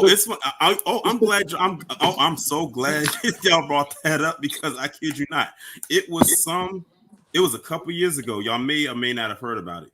but it was some kind of company, like a mainstream company that makes and sells like tampons and pads, that actually was about to start leaning into that non-binary sector to cater to them. I'm like, are you serious right now? You literally are bending the knee to people who cannot benefit from a pad or a tampon? Cut the shit, Lord. They literally going that far. Yes, they went. It was Tampax. That's who it was. It was Tampax. Dorian, you know the old saying from Hillary Clinton, and I quote it all the time. Never miss a great catastrophe. That was Winston Churchill, wasn't it? And Hillary Clinton. Rahm Emanuel also used that quote, and the Republicans had their thongs in a knot over that shit. And I'm gonna tell you what's funny. It's funny because I'll tell you and I'm a Juno's, and also wish happy birthday to Lord Juno. Okay. Just turned 31. Happy D-Day, Lord Juno. Happy birthday. Wait, can I read it out loud, please? Can I read this out loud? Please. My therapist was a white woman, and I never felt so much love, care before in my life. She treated me better than my mom ever did, and one of those qualities was listening. Oh yeah, I would, okay, that's his experience. I now respect that. Me, I've had a different experience with that, but a lot of that had to do with the language barrier and cultural differences. Yeah. But then again, I'm someplace else, so my bad. So I got a different kind. You got to think, white women in the United States acquiesce to male leadership. They don't mind serving men. That's one of the biggest fundamental issues in the black community. Our women think we're supposed to serve them. They want everything in the Bible except women be silent and be helpmates in submission. They don't like that. Notice you never hear about black churches talk about submission. Hell, when the black churches talk about obey, they don't even use that no more. Too many black churches talk about how much money you could bring them. I was just going to say that. And how much, and we okay. And we okay. And we're okay. Now you got me in a rabbit hole, Charles. You got me in a rabbit hole on that one. I mean, we're in the elephant hole now. Okay. Did you see the video? Did y'all see the video I posted where the brother was getting sweated? Because his wife stupidly put in $100 in the collection plate, and he wanted his $100 bill back. And they was trying to pretty much let him know they wasn't gonna give him shit, and that he actually owed them more money. What? Yeah, because his wife gave up all their financials and whatnot. Because one of the pastors or whatnot was her brother. So the brother, they was no. They was running down his taxes and everything, and he was like, "I don't give a fuck. Like, you take what I give you. I got bills, you know." Donation, not a tax. Yeah, because your boy did that.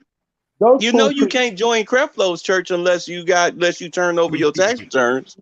So that way they can assess what you pay them in tithes every Sunday.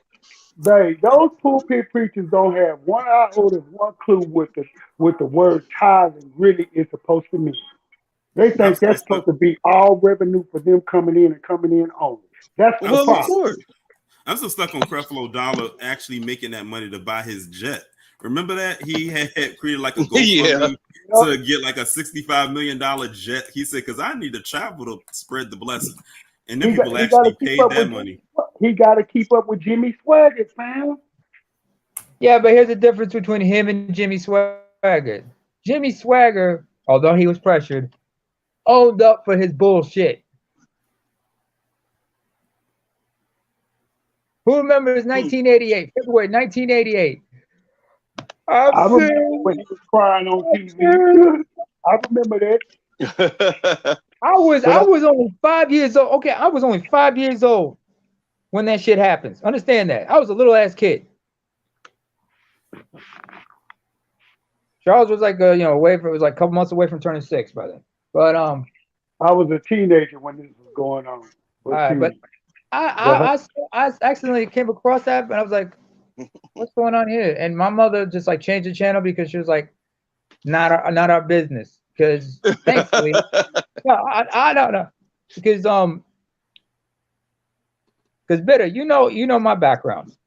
Yeah, because I remember when he was on TV crying. Remember his wife? No. I said you remember Squarehead my Tammy background. Faye? No, I mean, no, you remember my background because I belong to a different denomination and such. No, I get it. I was just making fun of his wife. Oh, yeah. But go on. Oh, wait a minute. What's Juno saying? I forgot to mention my first experience with a therapist was a black woman, and she treated me like one y'all saw on TikTok and a few months ago. Only had 2 sessions. Not that therapist. Oh my God, she was the worst. Juno, I'll give you one worse example. I can tell you something far worse. Does anybody remember Brian Banks? Yes. Yep. When he took the plea deal, well, he got coerced into taking the plea deal. His attorney was a black woman, and she sold him a bag of, a bag of goods, I guess you guys call it, or wolf tickets. That's what happened with Bill Cosby. His black female attorney took all his money, didn't represent him at all. That's why he wound up going to jail. I mean, they was trying to get him anyway, but his black female lawyer didn't do him no favors. Marilyn Mosby did us no favors. Marilyn Mosby, fuck that bitch. Yeah, did black society no favors. I mean, you got to think about it, right? Got him out there, wasn't it? Marilyn Mosby is one of the dumbest motherfucking state's attorneys we ever had. How the fuck you talk about you're not gonna? Charles, you're Borgen. Yeah, you did. You went out. Start over, sir. Unfortunately.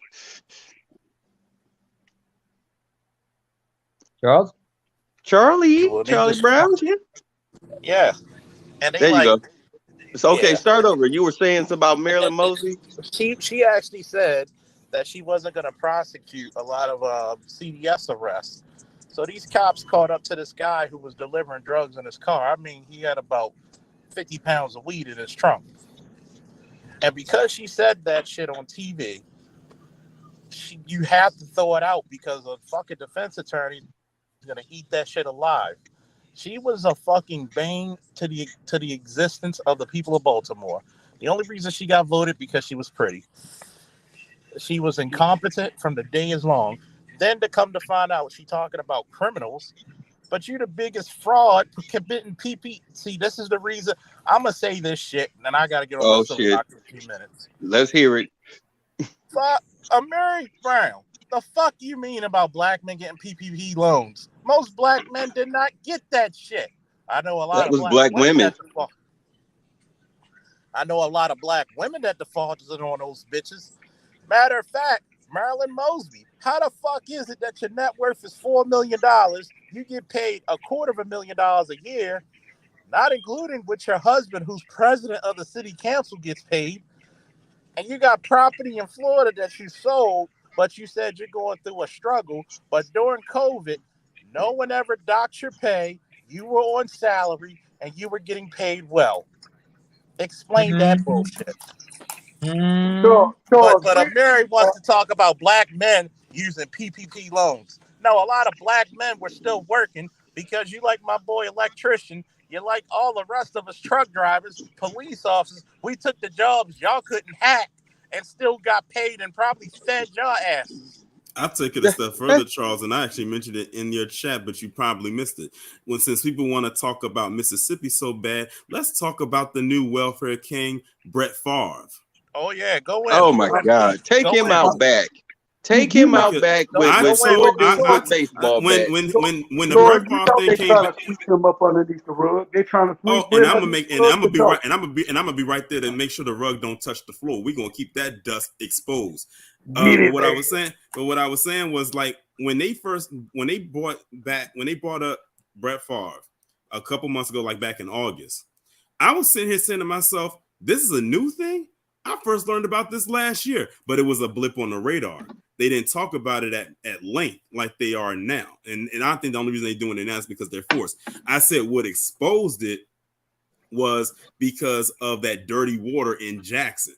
Because notice after that happened, about 2 weeks later, Brett Favre came back up again in the news. So now they're trying to, try to do their best to sweep it under the rug, but they're not doing a very piss poor job at it. I think the last thing that I talked about was his attorneys are trying to get like the certain things dismissed or thrown out. He even went as far and said that he was a victim in the situation. He even said that he didn't know what it was for. But the text message, the first text message that you sent to Nancy New, who was connected to the former governor Phil Bryant, who, by the way, is related to that witch Carolyn Bryant, who was responsible for the death and murder of Emmett Till. You said to her that the media, I hope the media doesn't find out about this. That means you had a guilty conscience about it since day one. Even if you didn't know that money was coming from a welfare organization, you still shouldn't have taken it, especially since you already have a net worth of like $140 million. You mean to tell me you couldn't take $5 million of that money and built your daughter a volleyball facility on your dime? You had to take it from people. And by the way, Mississippi is one of the poorest, if not the poorest state in America. The education system down there is absolutely horrible on a public school level. It is bad down there. And you want to make it worse by taking money from people who need it and then want to pretend like you didn't know what was going on. Even Phil Bryant came out and said and gave you a warning. He's like, are you sure you want to do this? Because I don't know what's going to happen if this gets out there, because this money that you're taking is not that secure. So you better, really think about this. He took it anyway. So for him to sit up there and say he don't know what's going on or what's up and up, that's some BS. Somebody read Lord Juno's. I got it. Favre's excuse is going to be, I'm a bounty victim. I had a hard life after football. Be glad Lawrence Taylor and the rest of the linebackers didn't concuss your ass into oblivion. But then again, this is the same moron who doesn't know how to work a phone, worse than Anthony Weiner. Or am I wrong to say that? I'm still stuck on his name, that his name is Anthony Weiner, and considering what he did, I said the jokes just write themselves.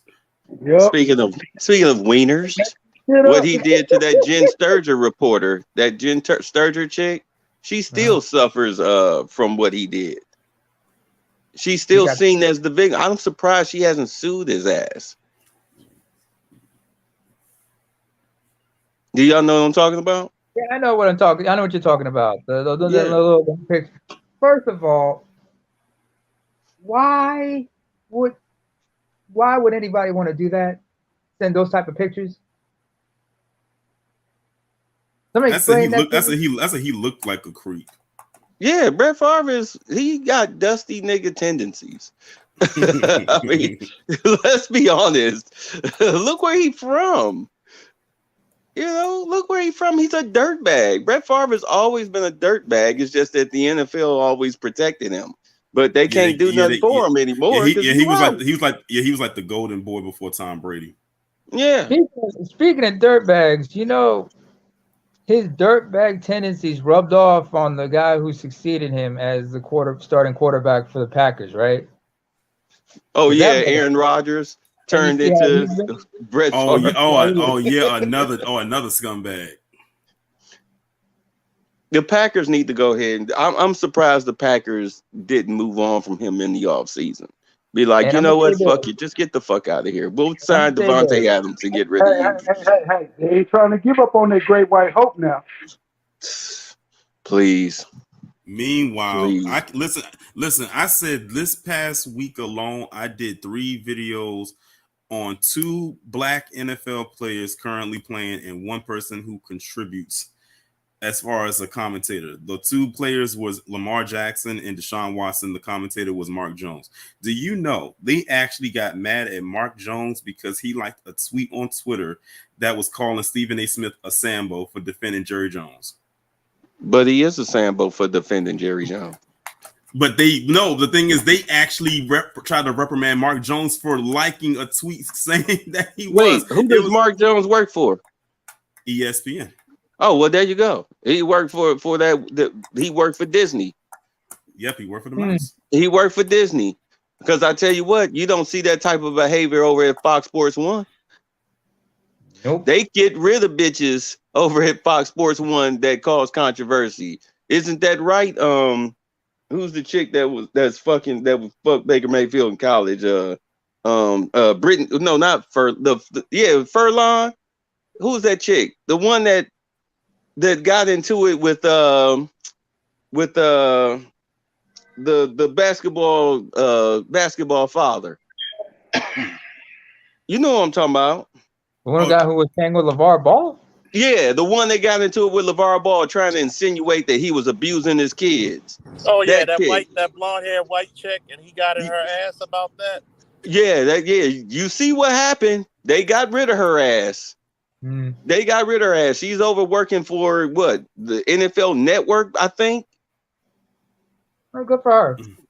Yeah, they got rid of Joy Taylor. Oh, I know you're talking about Christine Leahy. Yeah, they got rid of her. They got rid of Joy Taylor. They got rid of I think her name is. I can't think of that chick's name. What happened to that linebacker bitch, the black one with the green eyes? Who? Oh, I know you're talking about Jamel Hill. Yeah, She's out of a job, as far as I know. My nickname for Jamel is Jamami Hill. I call her Jamal because she got the shoulders of Ray Lewis. No, Charles, that is Simone Sanders. That's linebacker built. Simone Sanders looked like she did Oklahoma's with a brick wall. And what y'all finna quit doing is declassify. Y'all not classify. Simone Sanders is a defensive end. Period. Point blank. She's not a linebacker. She puts her hand on the ground. Trust. She do got the body of a goddamn JJ Watt or Aaron. I'll never forget that time when someone was trying to go after Biden on that stage and she tackled the hell. she snatched them up. That person probably saw their life flash before their eyes. Man, she looked like I fuck with Nina Simone. She's a defensive back. She's a defensive back. Simone, where she's at, Ohio. Yeah, she's a defensive back looking chick. Who's the chick that ran for office here in Georgia? That's a no. Abrams, Stacey Abrams. Right. See how quick we forgot Stacey Abrams who she was? Her hand belongs on the ground too. You know what? Stacey Abrams, she could play guard, maybe center, maybe defensive tackle. I can see her playing on the line. One of these big black girls deserve to be on offense. Y'all must classify them all as defensive players because they all trying to tackle everybody. Charles, he want to give Stacey a hug. I mean, I was seeing those pictures. I'm like, I don't know who's more horrific to look at, her or the mayor of Chicago. Mayor of Chicago. Talking about Lori Dykefoot. Y'all bet. At least Stacey Abrams looked like she know how to make some collard greens. All right. Hold on. What about that? What about that other one? There ain't nobody talking about who's always. She work up there at Boston College or somewhere, and they pay her to. Man, y'all talking about Brittany Cooper, the worker workers. Yeah. Not Professor Crump. Listen, the funniest thing about her, and I will never let this one go, was when she said she gained weight when Trump got into office. Trump been out of office since 2020, and she's still the same size as she was when he went in. She made it seem like she was a model type when Obama was in office. She got hair on her chest too. Oh wait, hang on a second. Angry. You got an echo. Oh, my fault. No, I was saying she got hair on her chest. Look, real talk. Google the pictures. Every got hair on her chest. Every broad y'all just named right now, we need to call Deion Sanders so he can recruit him for his defensive front seven, and he'll win a national championship. Matter of fact, I'm gonna tell you how Simone Sanders walked. Y'all remember the video game Killer Instinct? Yeah. Remember the boss on there, Fulgore? That's how she walks, like Fulgore, like she clubs motherfuckers. Like, no, she like the giant in Jack and the Beanstalk. V54 Fum. Like, goddamn, why does my neck look like a goddamn thumb? Yeah, that's what she looks like. Like she looks like she has a restraining order against every dildo and vibrator ever made. I bet you that bitch pissed standing up with no dick. That's a scary thought. And with perfect. All of them, Charles, not just her, all of them, because they in their masculine state at all times. So basically, hey, Charles, what you're saying is that she goes to the restroom with a funnel. Right. Oh man, she don't even do a funnel. She just got perfect game. That's how masculine she is. She has total muscle control over her coochie. I don't need no man. There you go. She up there pissing straighter than all of us when we had a male urine. Oh, sorry. Well, hey, Tori, I got a question for you. Off, she really meant it. What was that? Since we're talking about ugly ass heifers here, do you remember a woman by the name of Anuchi Brown Saunders? No, I gotta look that person up. Why? Who? I'll give you a hint. Isaiah Thomas, when he was head coach of the New York Knicks, and the case he got caught with. Oh, okay. I know. Okay, I know what you're talking about now. Go ahead though. He'll bring a bell. Does that woman look like the type that somebody would harass? Because that's what the shit was about. I remember Patrice O'Neal looked at her and said, "She ain't getting harassed because she looked like both Florida and James Sr. from Good Times." Well, you understand, you had Marshall Faulk and two other former NFL players. They got fired for supposedly sexually harassing a makeup artist. Some scraggly, over 40, looked like she chain smoked white chick. Yeah, we're talking about black. But you talking about Donovan McNabb? Isaiah Thomas.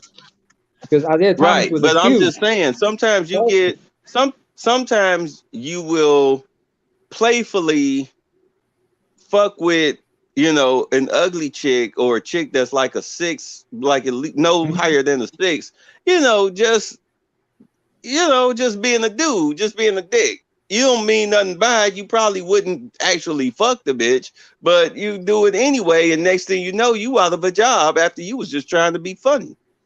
Mm-hmm. Well, hell, look at the chicks that Bill Cosby was accused of raping or whatever. Seriously? I don't buy that. You looking at like pictures of them. Anyway. Yeah, but you looking at pictures of them chicks like after when they in grandma age. When you see all them back in their 20s and early 30s, they didn't look that bad. I mean, nothing that I would. I mean, when you look at a white chick, when there's two different ages in a white chick's mind, it's 29 and 30. Once she hits 30, her face drops like a goddamn punch from George Foreman. Boom. Right? Yeah. I've seen a couple. Wait a minute, though, Bang. Don't talk about an unfortunate nigga like that. Hey, B, where you been? We've been missing you in these conversations. Get up in here and talk. No, but I mean, think about it. I mean, the one chick who claimed that he molested her used to be the world's greatest supermodel. You talking about Janice Dick? Janice Dick. Yeah, Janice Cokinson. I mean, of course, she was lying her ass off, but back when she was like 20 years old, would you have blamed him if he'd have tapped that? No, because first of all, she's infamous for being a compulsive liar. Even Sly Stallone called her out for being a compulsive liar. What's her face? Beverly Johnson. She accused Cosby, and there were people. She was lying. Janice Dickinson looked like a wet cigarette. She looked like who's that singer? Yeah. Who's the singer that had the scarf on the microphone? The skinny guy for the rocker. Mick Jagger. Yeah, she looks like Mick Jagger. She looks like she could be Mick Jagger's sister. You know what, Torian? You're right about the substance abuse thing because she was once on a season of Dr. Drew. the celebrity rehab.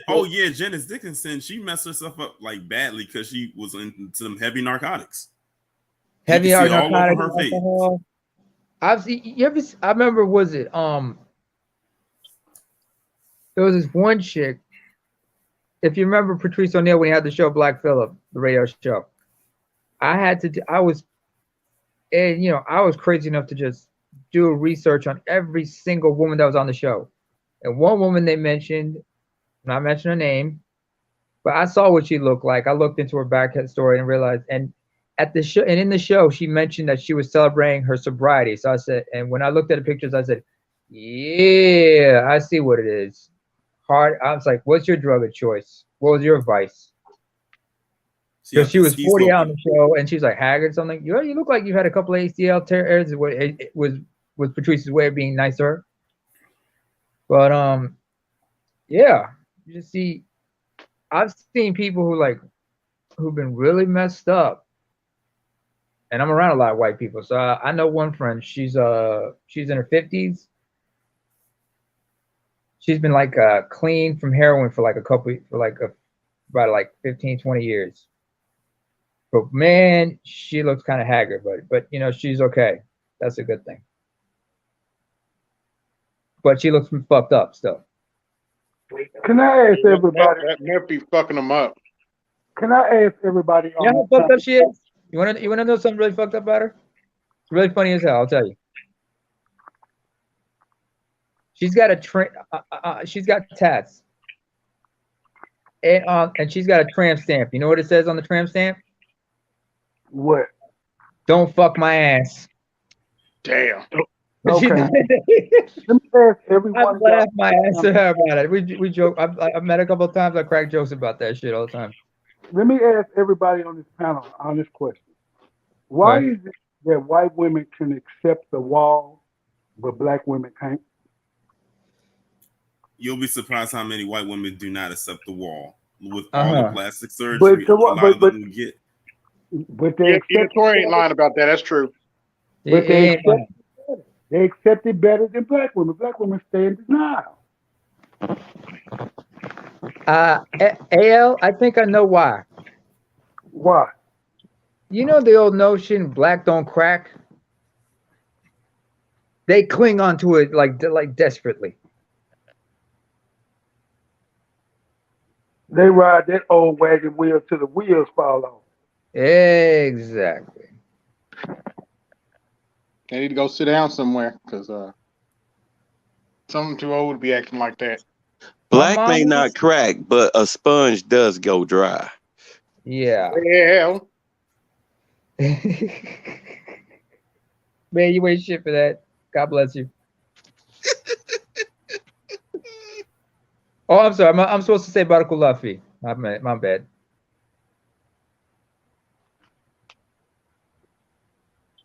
I got quiet. No, sorry, but I wanted to bring back. I wanted to take it back to the conversation about Coach Prime leaving Jackson State. Mm-hmm. I wonder if you guys were listening to Snowman in the Morning earlier today because they were giving their 2 cents about it.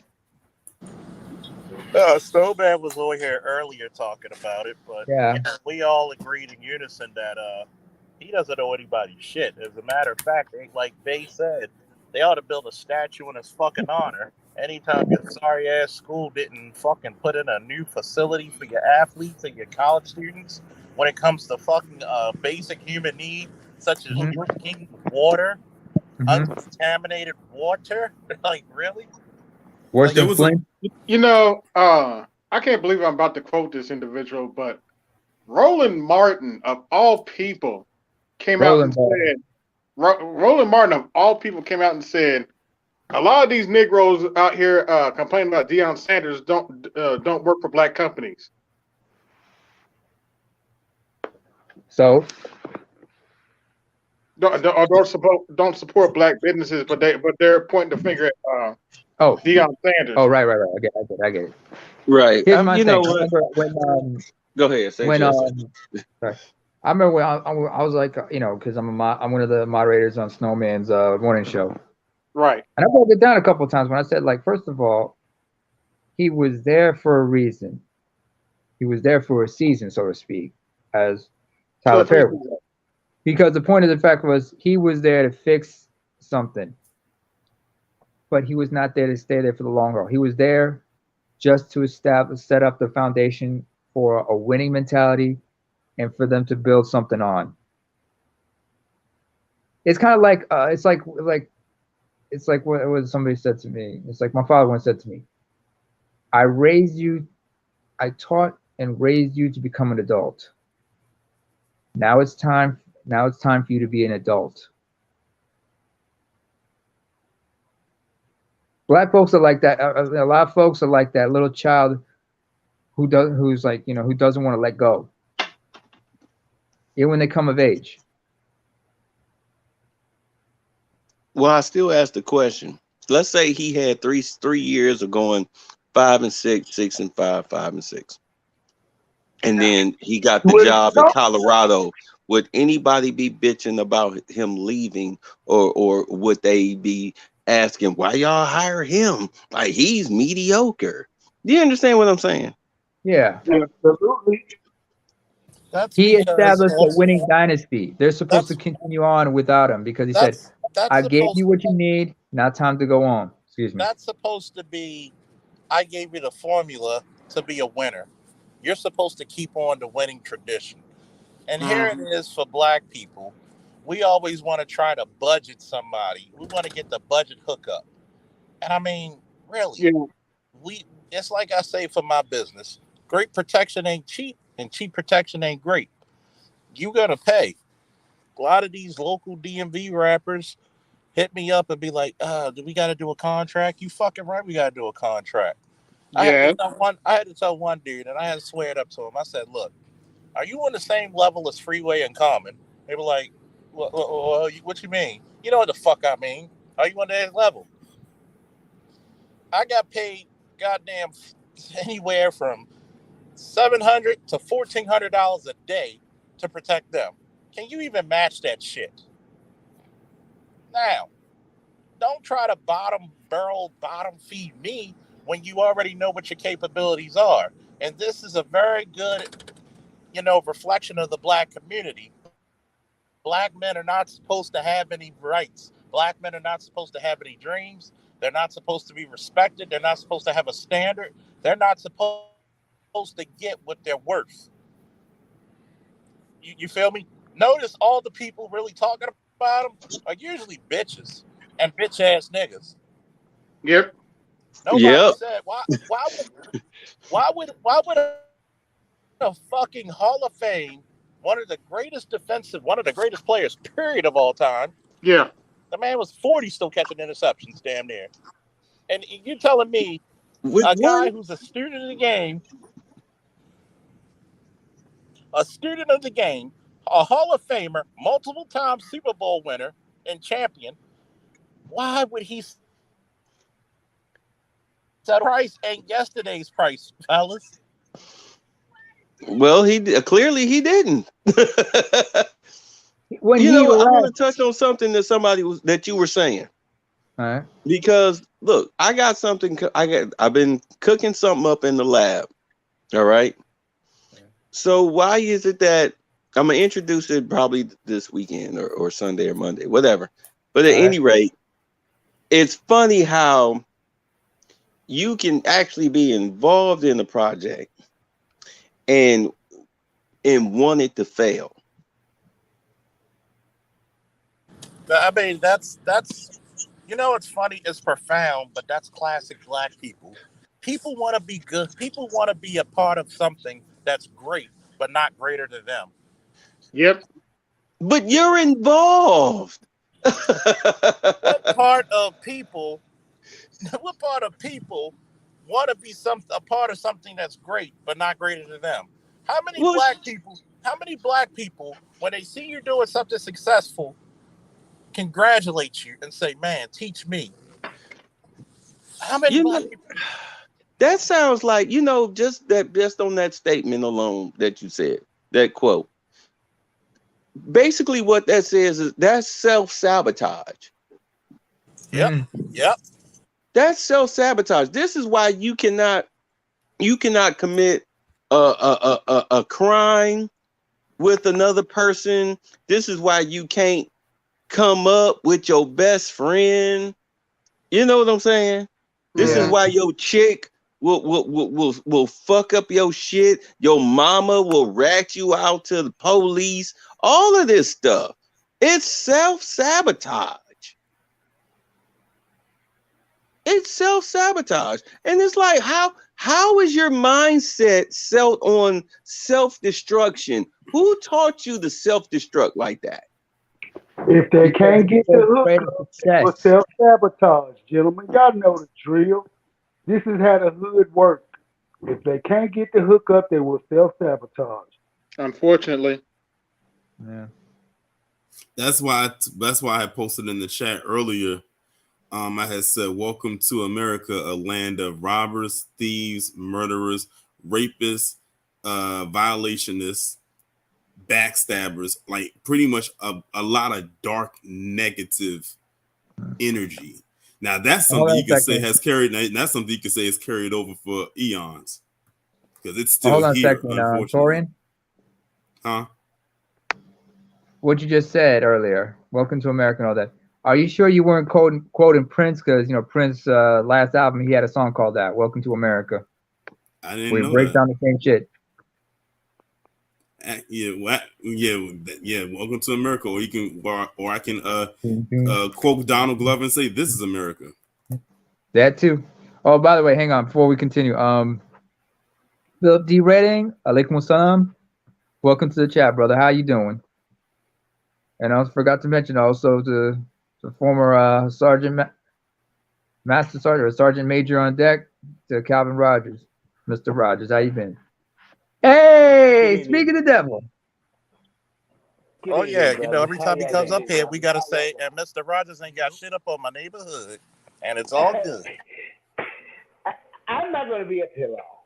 I'm just gonna say what I need to say, and I'm just gonna sit back and listen to you brothers like I've been in the clouds for a while.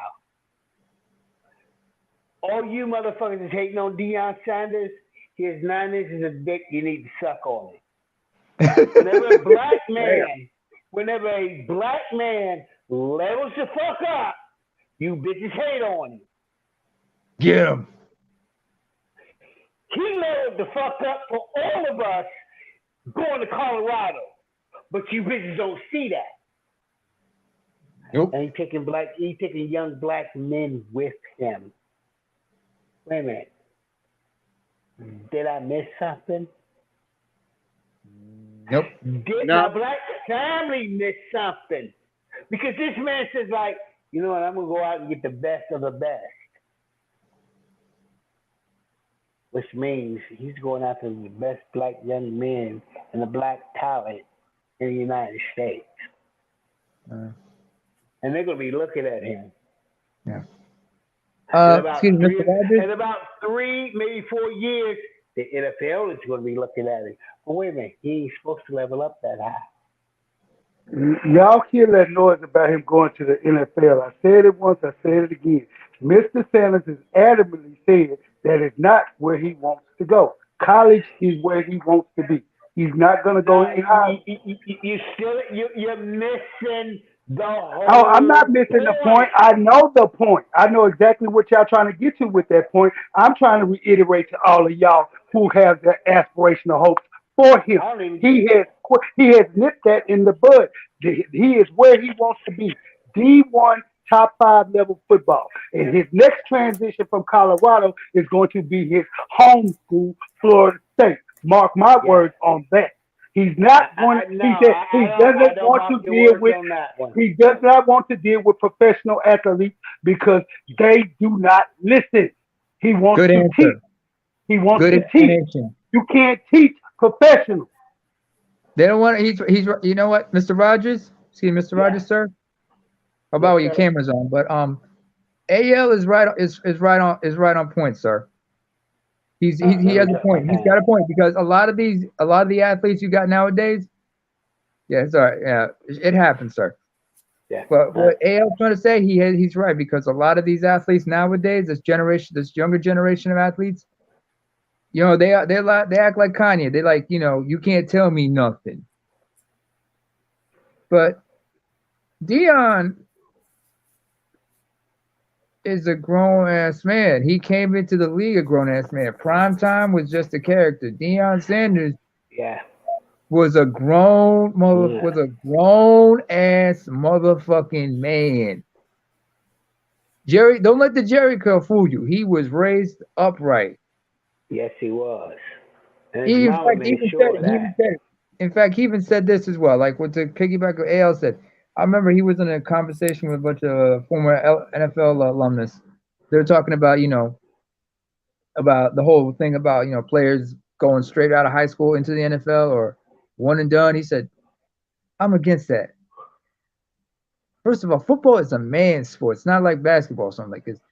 Here we hit. You got play. When you come in here 18, 19 years old, try to join the NFL, you a boy. Yep. Yeah. You're not ready. You're not ready for what the NFL's got, because you got guys who are, you know, who are paid and hell bent to take your soul. Yeah. They're gonna try to knock your soul out your body when they hit you. They're not built. They're not ready for that. That's why they got to go through That's why they go through those, you know, college football programs. At least do a couple, maybe 3 years at the least. Yeah. Football is not basketball. Basketball players can go from high school straight to the league. That's just shooting hoop and running back and forth. When you put anybody in here who really played football, contact sport, no. When you put that helmet and the shoulder pads on, you playing to try to kill somebody. Oh, you playing for real, for real. You In the pros is a totally different level of trying to kill somebody versus college and versus high school. Trust me. You know what? The difference between football and basketball is that, you know, in basketball, when they touch you, it's a foul. But in the NFL, like you said, you ain't ready for that. Like when you a little kid and you call yourself trying to play with your uncles or your father, and they put that grown man strength on you. Yeah. You know, that grip of steel or whatnot that you trying to get out of, and they only using 10% power. You talking about going up against men who weigh almost twice as much as you, who have been working out for a living for at least a good 5 to 7 years, who decide that they want to stop you from getting a first down in the preseason. Okay, they will knock the snot out of you. Hell, I mean, I'll give you another example. I mean, Mr. Rogers, sir. Yes, sir. If I may use your background as an example here. Yes, sir. When you were when you were a Ranger. Yes, sir. And when you were there and you were doing, you know, and you did your bids and you were there, you became a grizzled veteran. You remember how some of the young cats would come in, and the rest of them would just look at them and like, oh shit, this boy ain't ready. He's not seasoned. Yeah. The fresh ones were, because like I remember World War I, they talked about 17 guys as young as 16 and 17 because of the white feather campaigning forced them to join to enlist. Right. And a lot of them, when they came in, some of the guys who just had been like done at least a couple years in the trenches saw them and like, you're not ready for this. You're not ready for this. You're not ready for this. When I first went in to be a Ranger, and I'm gonna kick this back to Deion. I was ready for it because I was prepared for it because of my father. God bless him. That's a whole nother story. My father was one of the first Navy SEALs to come through. So I was prepared to be a Ranger. Deion was prepared to be a coach. His whole life said that I'm going to be bigger and better than I thought.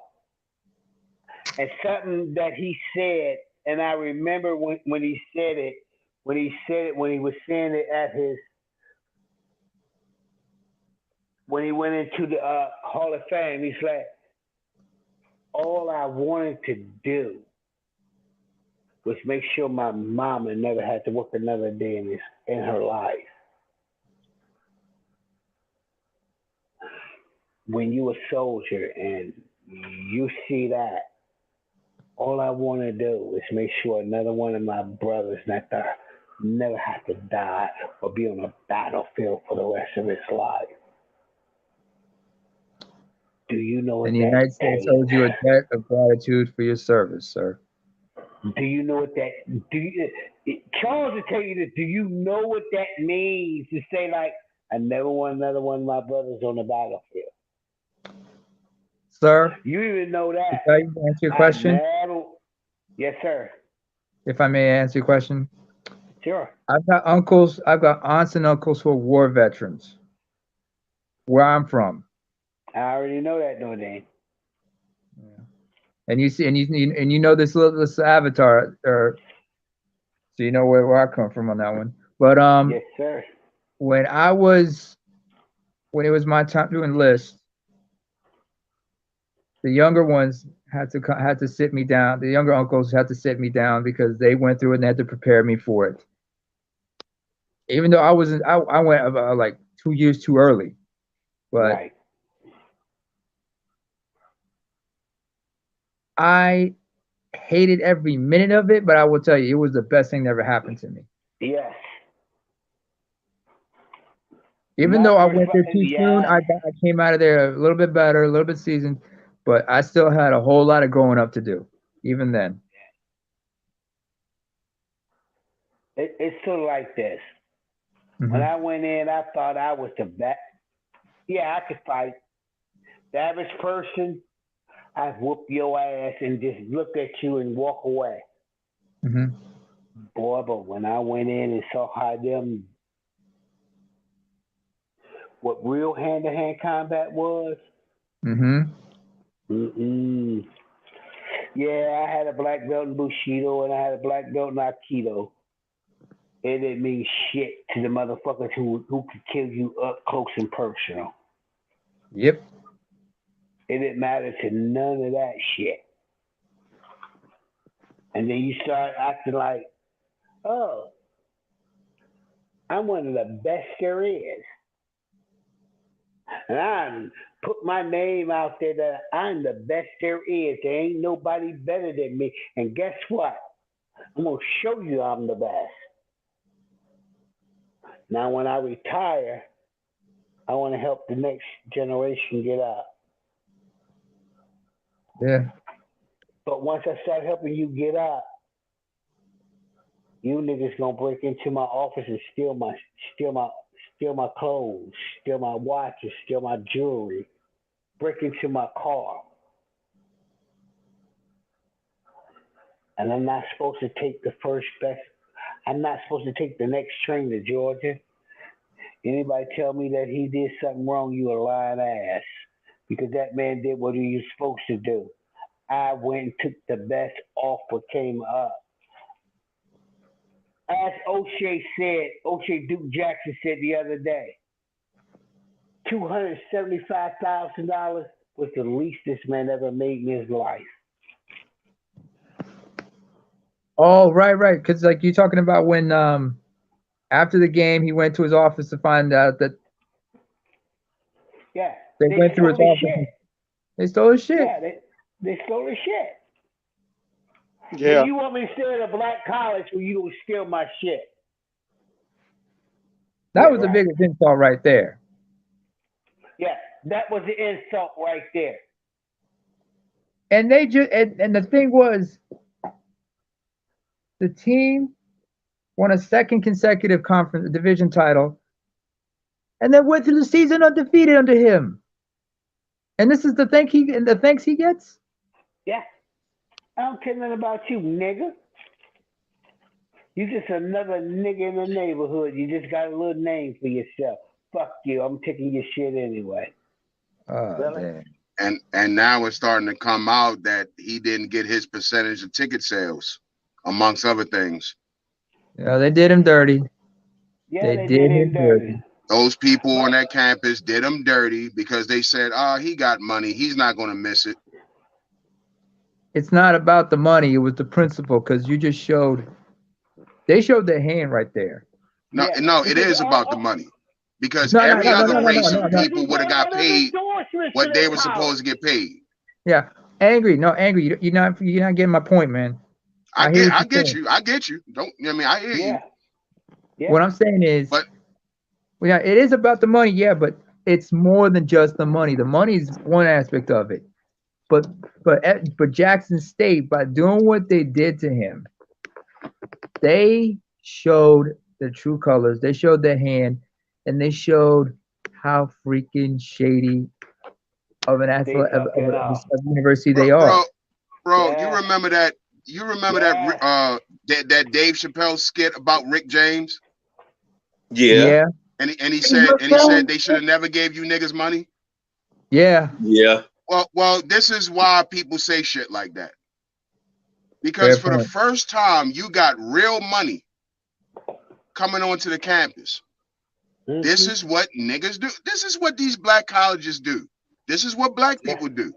Black Lives Matter is a perfect example. When the money started coming in, they showed you who they really were. Yep. Yes. And now that the money's left, they showing you how they really are.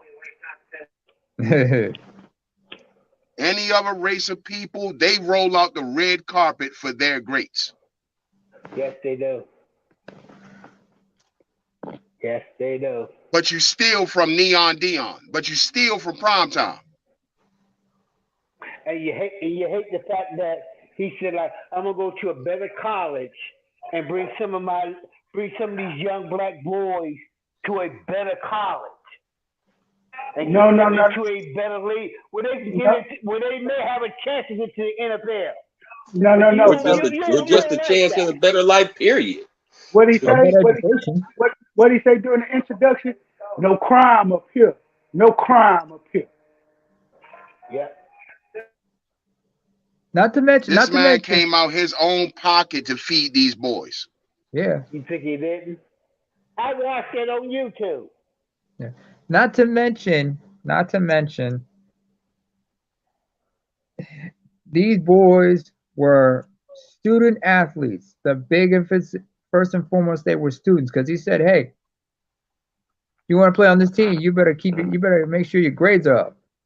Oh, did he make sure that grades was up? Because he was a scholar his damn self.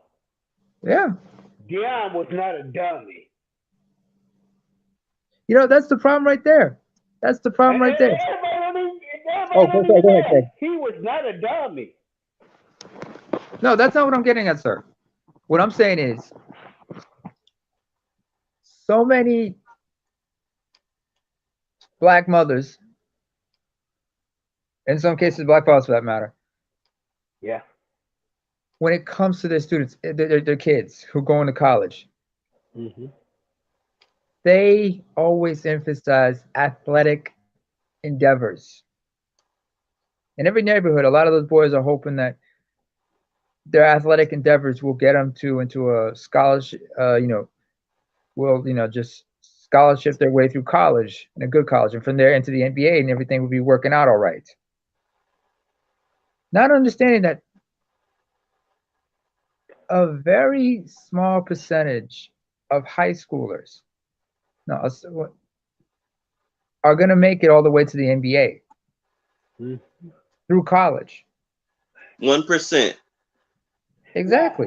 1%. Here's the difference in my generation. Charles would say, if you're Gen X like me, we didn't even give a fuck about making it to the pros. We just want the education.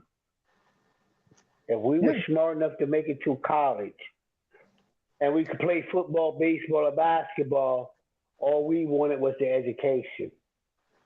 Because that meant that we could do more after we left college. That's right. Now it's like guys don't even give a shit about just get the education. The education meant more than anything. Wait a minute. We're talking about the guys growing up in the 50s and 60s like me. Oh, I'm dating myself and I shouldn't be doing that. I'm sorry, gentlemen. I am too old to be talking. But That's what we did when we were kids. We didn't worry about, can I make it to the NFL? And I knew I wasn't good enough. Can I make it to college? If I make it to college, let me get my books together. Maybe I can get a job at, being in this firm or that firm 5 or 6 years later. And hell, Charles even tell you that I'm telling the truth. Because that's how a lot of us black men got up. We were not worried about going to the NFL. We were worried about, can we just get to college? Yeah. I remember BGS explained that actually. BGS in one of his videos a couple years back explained that, talking about the Gen Xers, because it was the silent generation, the boomers, because the silent generation were trying to encourage the boomers to finish high school, even encourage them to go to college, and then they continued that to the Gen Xers, and they were pushing the millennials like myself, early '80s millennials, the '90s. I guess it's just like once the money started rolling into the NBA thanks to Jordan and everything, that's when, there was more emphasis to like trying to get into the major leagues like that. Same thing with football. Although a lot of people fail to realize you can make a whole lot more money playing baseball. But everybody just, craps on baseball because not so many brothers are playing baseball You're anymore. really talking about my sport. You're really talking about my sport. Oh, what's your team?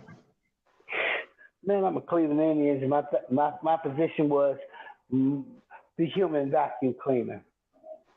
He played for Baltimore. He played in his hometown, Baltimore. We called him the human vacuum cleaner because if you hit the ball down third base, you might as well go and call yourself out. Don't even run to first.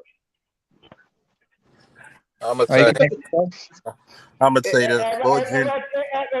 right thing to you? Am I saying the right thing? Because if you ran the first, you might as well just you might as well not even run the first. Yeah. I used to play outfield. Sir. I'm gonna read this real quick. Lord Juno said, with all the break-ins, God forbid Deion could have got Nipsey hustled. This generation is as cold as Chicago, and we've seen it firsthand with brothers with money as victims. We do a bad job of protecting our people, man. And I know Torian left, but shout out to Torian coming through. It's funny because back in the day, and I know Bay's older than me, and so was the Sergeant Major. And tell me who were the guys y'all looked up to in the community? It couldn't have been no goddamn thugs. It couldn't have been no damn drug dealers or no gangbangers. No, it was the police officers. It was the police officers that we knew in the neighborhood. It was the guys that went to work every day at the factory. It was your uncle that was, he might have been a mechanic. He wasn't making no whole lot of money, but he was that guy that you come to and get that good knowledge from. He was the reverend at the church that said, like, boy, go play some baseball, and get your mind together. And come to church on Sunday. Yeah. Those are the guys that I remember.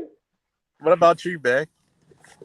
I mean, my father was in my life, so it was him. Yeah. And I'm 40, Namer's 40. Mm-hmm. And I mean, AL's how old are you, AL?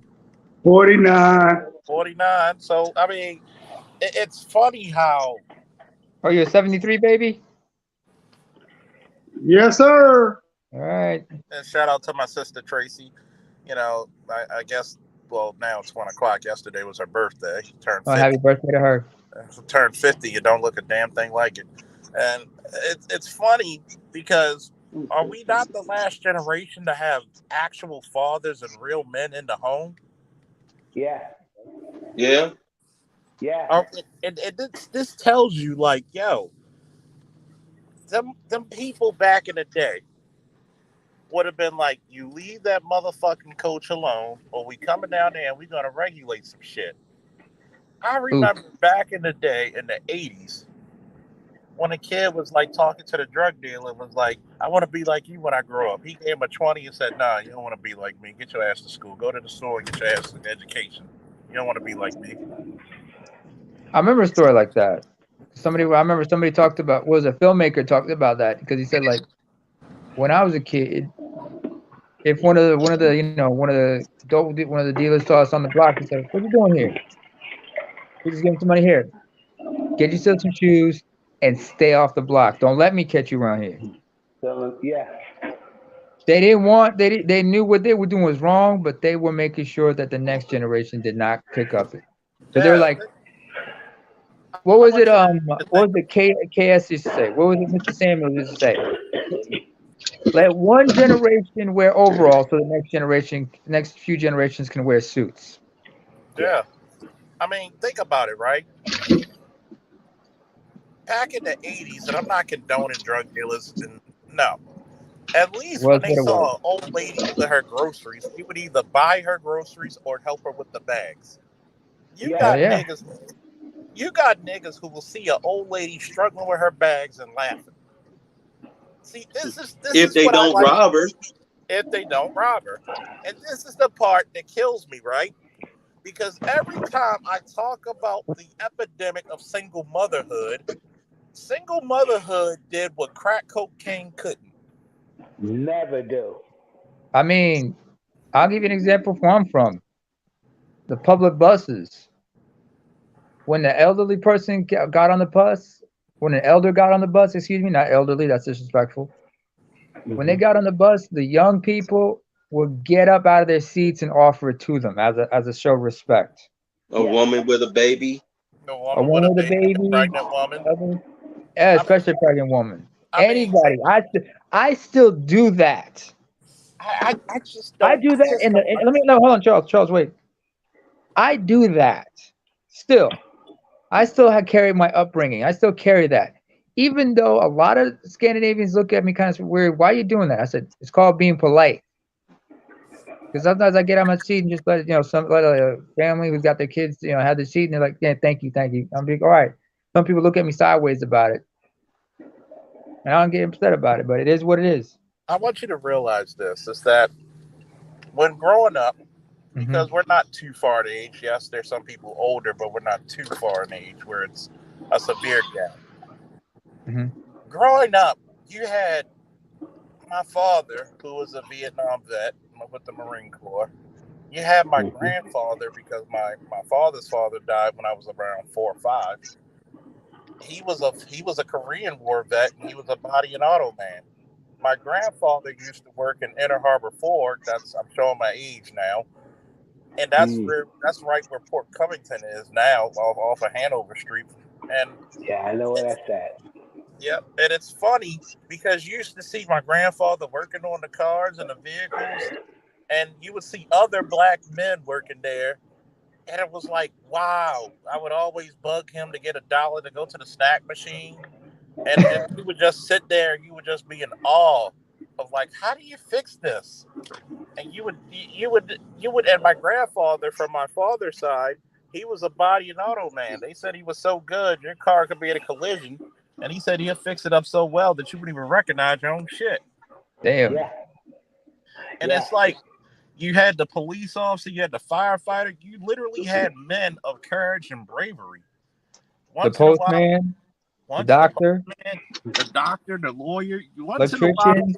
Once in a while, you'll see some active duty military personnel, and those, especially in the 80s, you thought they were the real life G.I. Joe, which they were. Yeah. Hey, Charles. Yep. You remember those old "Be All You Can Be" commercials? Oh yeah. Yeah.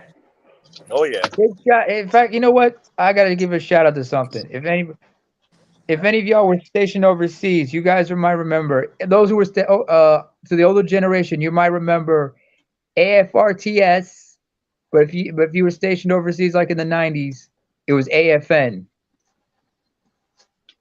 Armed Forces Radio Network. Oh yeah, I remember the Armed Forces Radio Network and the Armed Forces Television Network. That's been since the 40s. And I'm gonna tell you what's They even changed it more to the Armed shocking. Forces Network afterwards. And Hell, I say remember. Oh, sorry. Go ahead. And I'm gonna tell you what's even shocking, really, because think about it. And the reason why I brought that up is because poor dunk backwards one horse town Jackson, Mississippi gets fucking Deion Sanders and don't know what to do with him. They fucks it up. I mean, does that not sound like the black community to you? Yeah. Sounds like the black community to me. Community to me. And I mean, Remember ahead. that story of? Oh, I'm sorry. Go ahead, angry black man. Remember that story about John Dr. Thompson Umar down entered at the chat. Georgetown? Wait, what? When John Thompson found out that drug dealer Rayful Edmonds had Alonzo Mourning planned for his basketball team. Yeah. And John Thompson went and saw Rayful Edmonds and said, "Hey, stay away from my guys." Notice nobody touched John Thompson. Nah, because John Thompson. Nobody disrespected that man. Yeah. And it was funny because that's a whole different era, man. God. Because say, you know, they like, and shout out to because I listened to his live stream early this morning. And it's funny because, like I said on Dr. Thunders, black men are not supposed to have any authority. They're not supposed to have a bad day. They're not supposed to have any rights to be respected, any wishes, any dreams. And we're You're looking never at meant to be seen as a human being. Exactly. Period. You're looking at Deion Sanders, and he basically gave you a winning team. He's giving you sponsors, TV deals, and all you really gave him was your ass to kiss. And you got these country cooning folks saying that he should have stayed when you were underpaying him and you knew it. And you robbed him. Treat people like they're valuable. Go ahead. And you robbed him. You screwed him over. You did him dirty. And he said, I'm only there. I'm here because God gave me a mission. Now God gave me a bigger mission to do.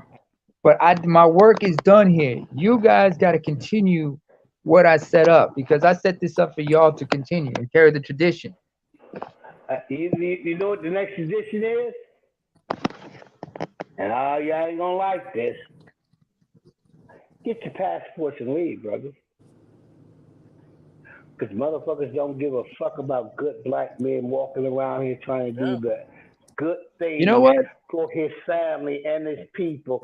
Fuck you. Let me go someplace else where I'm appreciated and not tolerated. Because I'm going to tell you something. Deion is not being appreciated. He's only being tolerated. Yeah. And now that he's making, the money, now that he's going to be making the money that he's supposed to be making for his genius, his IQ, and and the fact that people want to come and learn and train up under one of the NFL greats. Yeah. People are going to be mad. I'm going to tell you. Colorado is going to be a big team within the next 5 years. Oh, yeah. And I'm going to say this, right? Because the same thing, I'm looking at Jackson. I want people to pay eyes on Morgan State in good old Baltimore, Northeast Baltimore. Oh, Morgan State? And I'm going to tell you why. Because I mentioned it before. Kenny Monday, the first black man to win an Olympic gold medal in the Olympics, is the head coach for the newly revamped wrestling team. Oh, okay. I'm afraid, really, they're supposed to give that motherfucker a blank check and let him recruit the best and brightest and make that motherfucker an NCAA contender. What are the facilities there like? They don't want to win. They're not committed to winning. Damn, you just said that right. Excuse me, if I may sum it in a better way. If I can sum it up in a better way, sir. Hold on. Before you say it, please say it again, AL, for the Negroes in the back. Oh, yeah. Negroes in the back who got tissue in their ears and got their fingers up in their noses. These HBCUs are not committed to winning. They're only committed to draining the resources of whoever they can. That's what they're up to. The PWIs don't get down like this. That's why they get their money. They know when you win, you get money. Everybody loves a winner. All the black all the HBCUs, all they worried about is how good is my band? How good is my band? I ain't never seen a band in the history of football win championships. Fuck a band. Football is They're not worried about a band. They're worried about stuffing their pockets and having sex. Pretty much. And I'm gonna tell That's the HBCU. And I'm gonna tell you this before I let Gavin go in. Okay. I'm gonna tell you this. I look at Kenny Monday and I'm like, oh my God, I wish that I was fucking 18 again. Do you know I would pick his brain? I would pick his brain like we were having surgery. Like, tell me about this. Tell me about the. I've wrestled internationally. Tell me how you went to the mountaintop. Tell me about how to get my performance up, how to get as strong, as fast, and as build my endurance. What moves do I need to learn? What techniques? Where do I need to go and challenge myself? Stop it, Charles. Stop it, Charles. I know. And it's because funny. that's what Deion Sanders did for them, and they didn't appreciate it. And what you think's gonna happen? What you think's gonna happen at Morgan with Kenny Monday? They ain't gonna give him a chance. You should have gave Deion Sanders. You should have gave Kenny Monday blank checks. You want legacy? Start coming out of pocket. But go ahead, Gavin. Yeah, I'm just. Hello, can you hear me? Yes, we can. Okay, good. Yeah, what really upset me about the whole Deion Sanders situation is you have the fact that in the history of Jackson State, yes, before he came on, they won a few celebration bowls. However, when Deion came on board as the head coach, their very first game in the season of 2020, blowout, 53-0.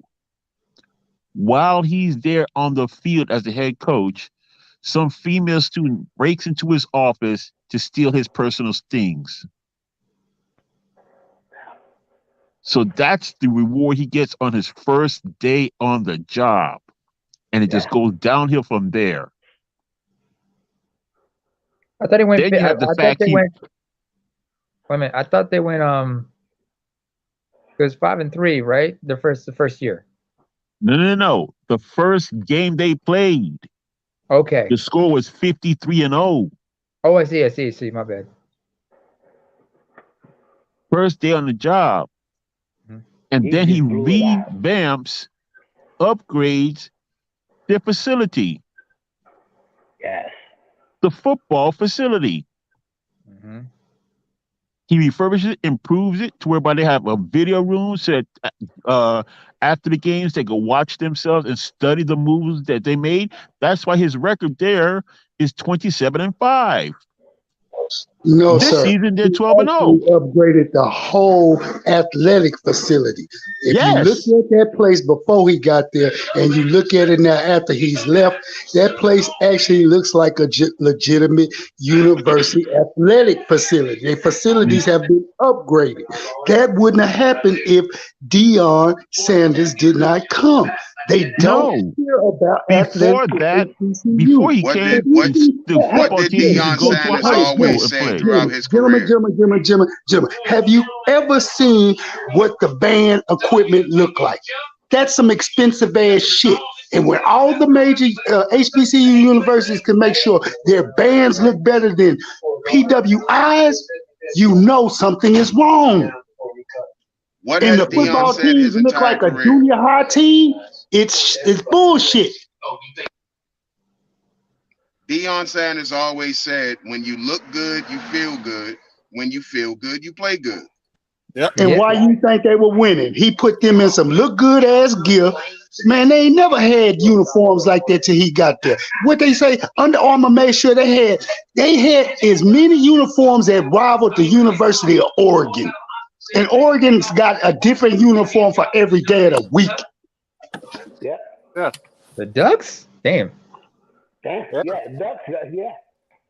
I mean, That's what you good gotta, Deion did for them.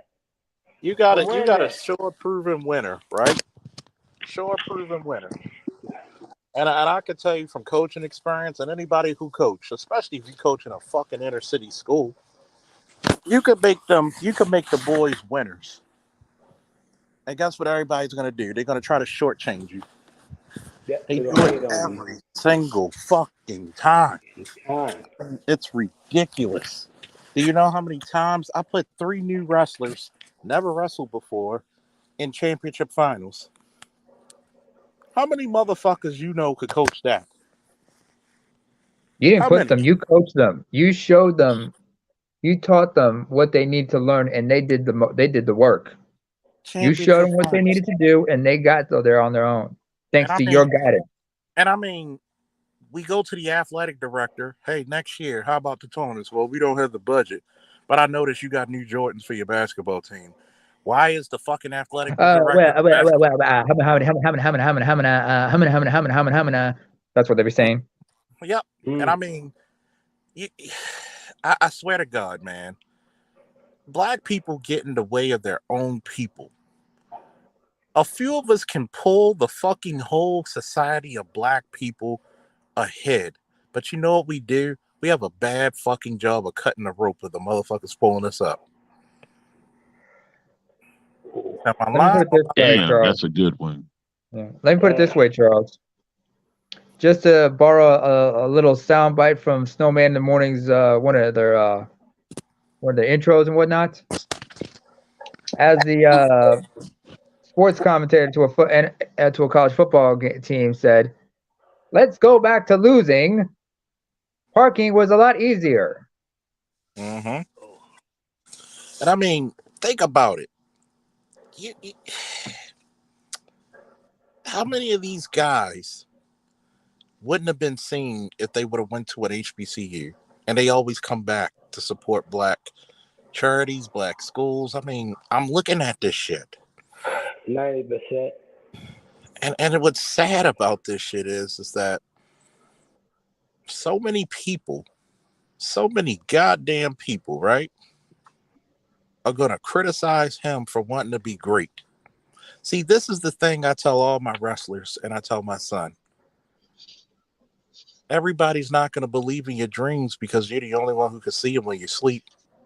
Mm. Do I need to say that again for the Negroes in the back? Please. Please, Oh, yeah, go ahead, you know they got the dunce hats on. Everybody's not going to believe in your dreams because you're the only one who can see them because you're the one sleep. You know? Can I say something? Go ahead, please. Deion Sanders is getting more pushback after all he did for this school. But yet when Dr. Dre gave $85 million to one of the richest schools in the country, Southern California, nobody said a damn word. And all Dr. Dre wanted was his daughter to get accepted in. But Deion Sanders has to carry the cross for the black colleges. Then guess what? Every time you see a man He's an carry a athlete. cross, every time you hear in history a man carrying a cross, they usually crucify him on it. Yeah. But the one thing I can see about this, they ain't gonna crucify him on that one. He's gonna show what he's all about. He's gonna bring some young men all the way out. Yes, And indeed. they're not gonna like the fact that he's gonna like, now, if you come here, you got to earn everything you got. And guess what? He said that. I wasn't a hitter, but guess what? Y'all gonna have to hit. Because Deion wasn't a hitter. He only hit when he had to, but he believed in making them boys hit. I mean, hey, you got to realize is that black men have a very thankless job. You telling me all these educated women who believe in the HBCU didn't donate money? Correct. Charles, most of the women that come from HBCUs are 350 pounds and look like linebackers. Well, they can play on the field too. I'm pretty sure he'll sign them up. But I'm just saying that. But here's the crazy part, right? The same people who are complaining about them are the same people who wouldn't bust a grape when it came to donations. True. Remember? Thank you.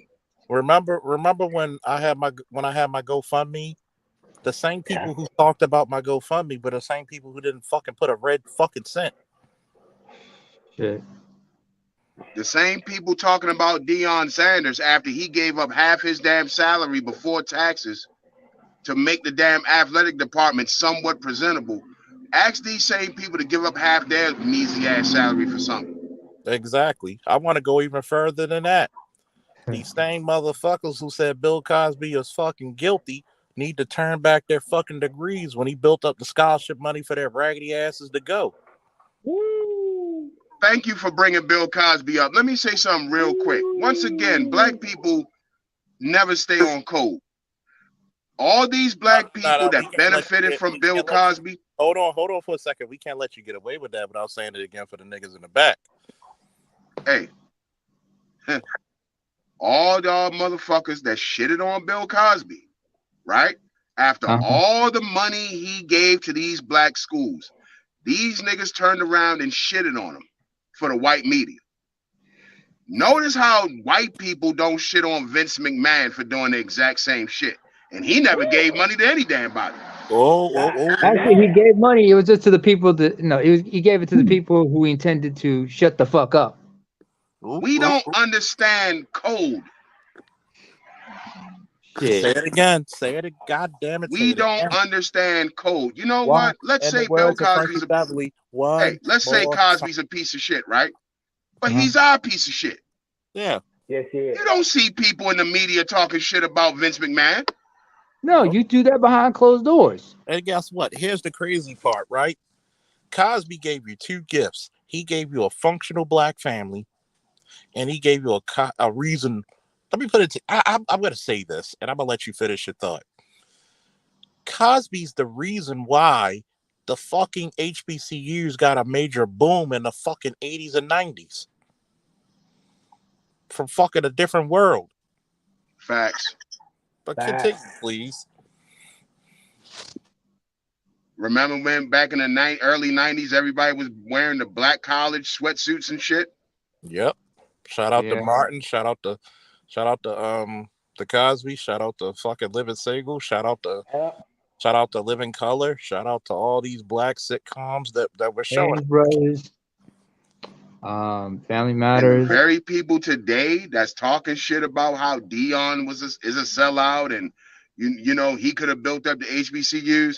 Ask these niggas to go buy a $40 Howard sweatshirt right now and watch what happens. We're a bunch of damn hypocrites in the black community. Oh yeah. Think about it. Every time you see somebody with a dream, we got to be up there. We got to be the dream. We got to be the nightmare. We got to put a stake in the heart of that motherfucker's dream. We can't even be legit. Here it is. No, you're not going to do that to Cosby. He's one of our untouchables. This is how disrespected black men in the community. You got a fucking D-rank wannabe influencer, B. Simone, say Martin Luther King is not a good person. And she, at any rate, on that note, I gotta go. I know, babe. I know.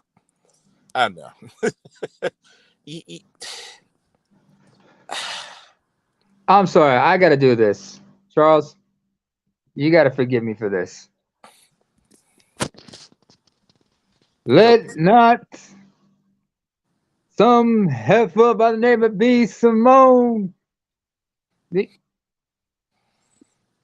telling you how to look at my history.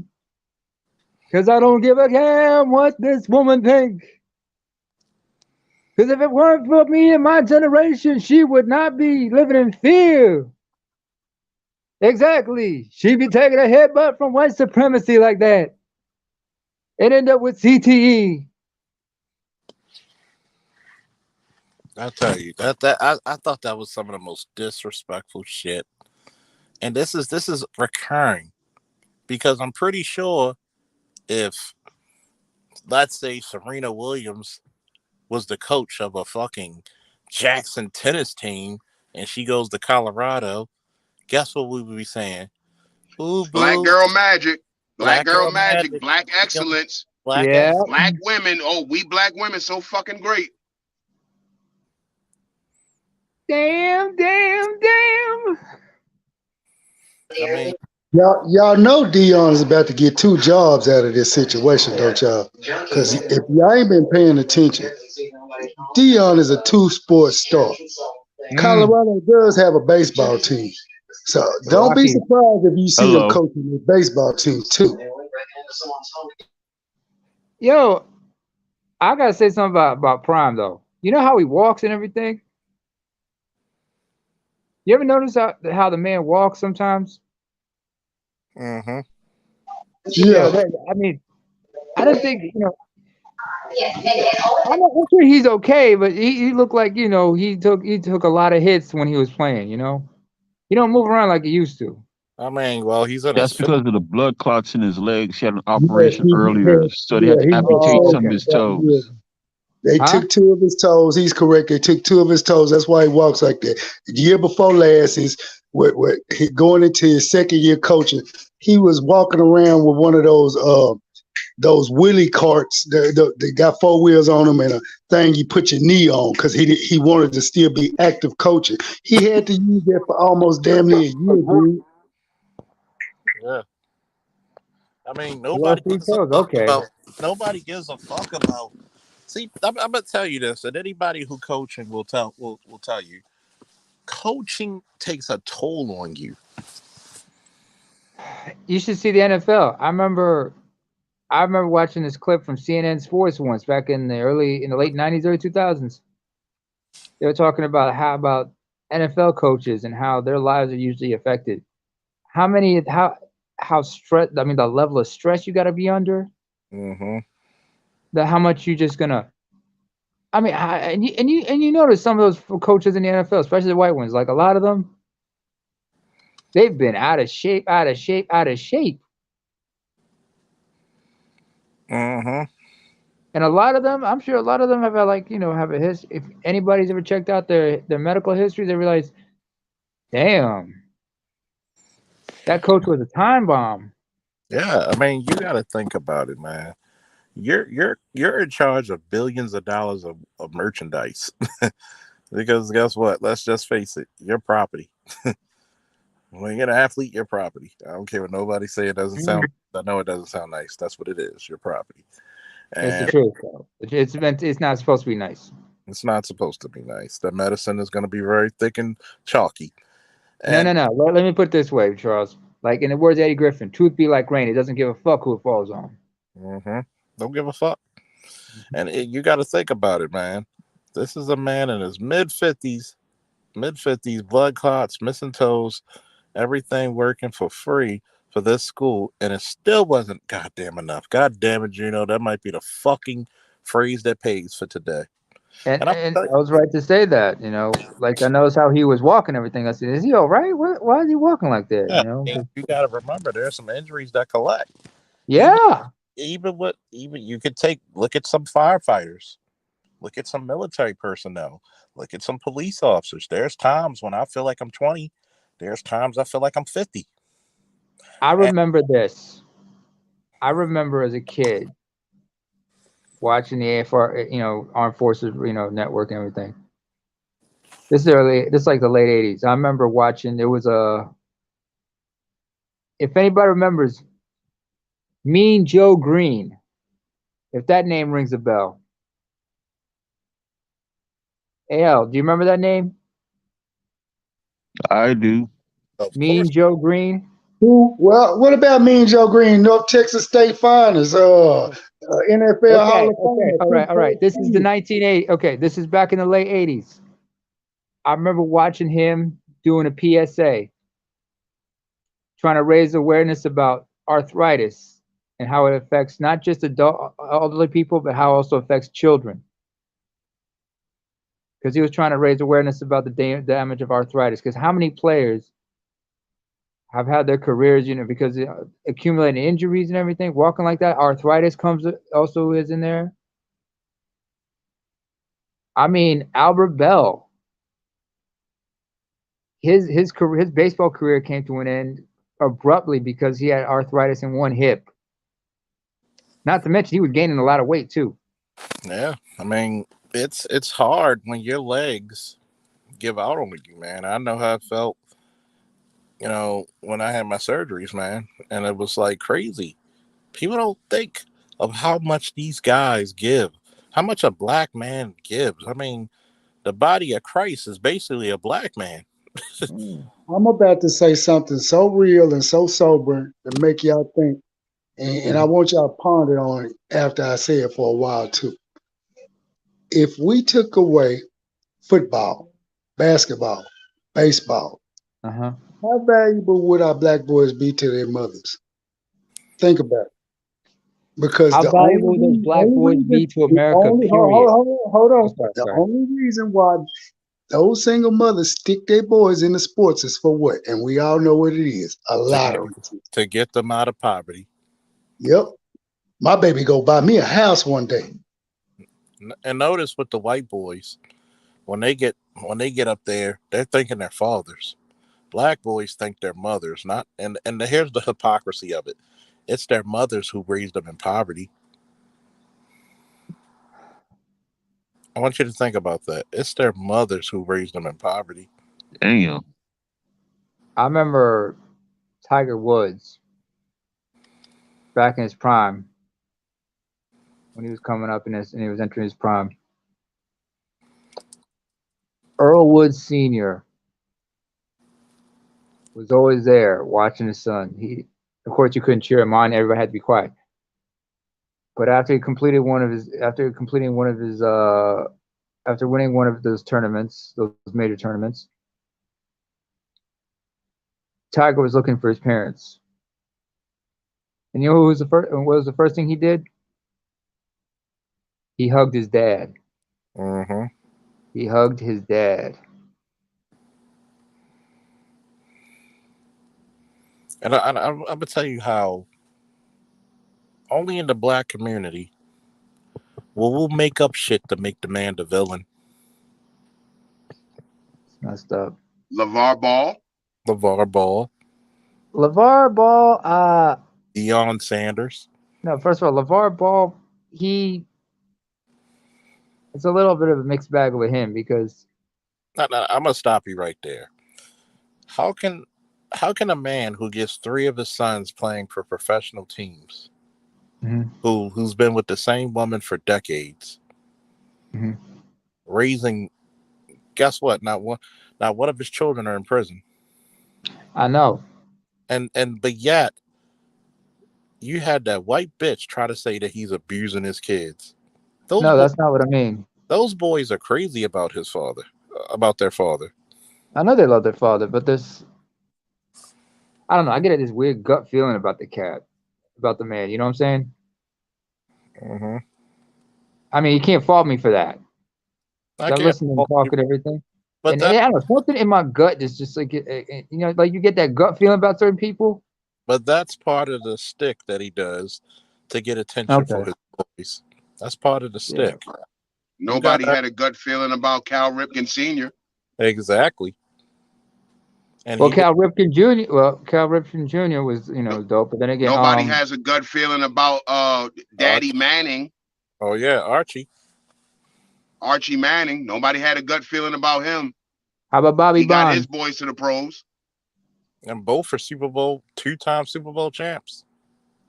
All right, fair enough. You got to remember, when a black man speaks like, yeah, my boy good enough to be drafted number 1, number 2, whoever. But when you say he's better than Jordan, that's when you get like, oh shit.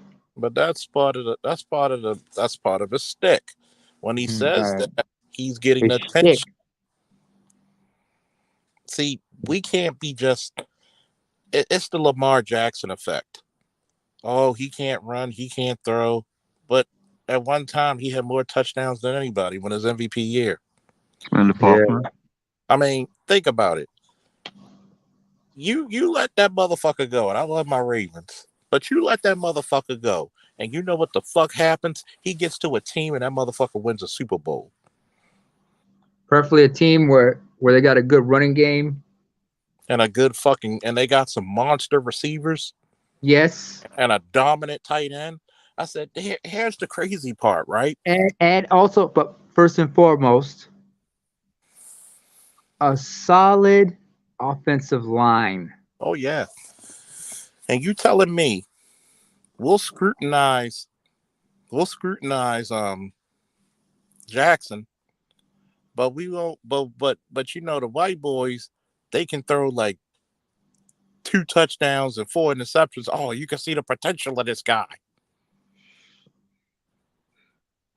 Nobody gets demonized more as a father than Richard Williams. Let's not forget that. I mean, look at Richard Williams. His own daughters didn't even respect him enough to find a black man like him. But hey, marry who you like. But you don't ever see bitches talk about, oh, I get upset when I see black women with white men. But don't you do it, black man. Don't you look at that white girl. I've seen that. I see interracial couples all the time. I'm like, Yeah, but you're not American black, are you? No, but in my culture, it's more accepting that one of the women in my own can marry a white man. But if I bring home a white woman, it's all kinds of hell I can catch. I mean, I'm gonna tell you why. Well, your culture is more patriarchal. Exactly, because and the thing is, like, you know, traditionally, my tribe, a woman, when she marries, she leaves her family's home and joins her husband's family. Mm-hmm. So with that way of thinking, and they also understand that, like, she's supposed to leave the house anyway. Yeah, she was. And if I bring home a white woman, most of them are like, she's going to be ostracized by her family. And they have this thing about mixed race kids within the family. It's like, it's kind of weird. I mean, it's understandable. Come to America one day and you'll see what it's all about, man. I've been there, but I will come. I will come again. Oh yeah, that's what she said. But anyway, you ain't shit. I never claimed it. It was too easy, man. Never claimed to be. God bless you. Hey, wait. So shouldn't you be raising a glass of cognac to that? Oh yeah, I just did. Oh yeah. Wait, you need a cigar too. I'm gonna tell you what's really painful though is that men of greatness in the black community can never do any right, but the failures of our community can never do any wrong. And I'm about to end it off. Anybody want to give any last words? I just want to say, for all time's sake, ain't none of y'all ain't shit. And God bless y'all for it. And we never claimed to be. Whoa! Gavin? I'm going to end off by just saying the most feared black man, the most hated black man is one who's of black excellence. Currently, right now, along with Deion Sanders, Dwayne "The Rock" Johnson. How are you going to tell me a man could produce a movie called Black Adam about a minor character in a comic book that was created back in 1945 and killed in his debut issue, and in the movie makes $390 million in the theater, but Captain America First Avenger made $370 million in the theater, and that movie goes on to make 2 or 3 sequels. But they're going to say Dwayne The Rock's movie is a failure? Stop it. Nah, it was not a failure. It was probably it was better than any Marvel movie in the last 2 years. Exactly. Angry Black Man, want to have any last thoughts? As usual, it was a good show. You get me through my work nights. Appreciate it. We try. Down with pork chop feminist traitors to the black community. And Deion is the GOAT. I'm not mad at him at all, and I wish him all the success in Colorado. I definitely will be tuning in and watch Colorado football this season. Proud of him. Woo! Go Bucks. I'm out. Last but not least, we got everybody's favorite mother trucker. Oh, he said he's a good. Oh, by the way, before we sign off, Charles, in honor of Deion Sanders, I think we should play "Here I Go" by Mr. Cal, which is Prime Time's theme song. I'm gonna play that probably in the morning show if I do a morning show. And I've been bumping that all week because that's one of my favorite. That's one of the first tracks I remember because that was like Ced the Entertainer's intro in the original Kings of Comedy. Yeah. Oh yeah. And everybody, 1, 2, 3. Whoa! Woo! Ooh, yeah.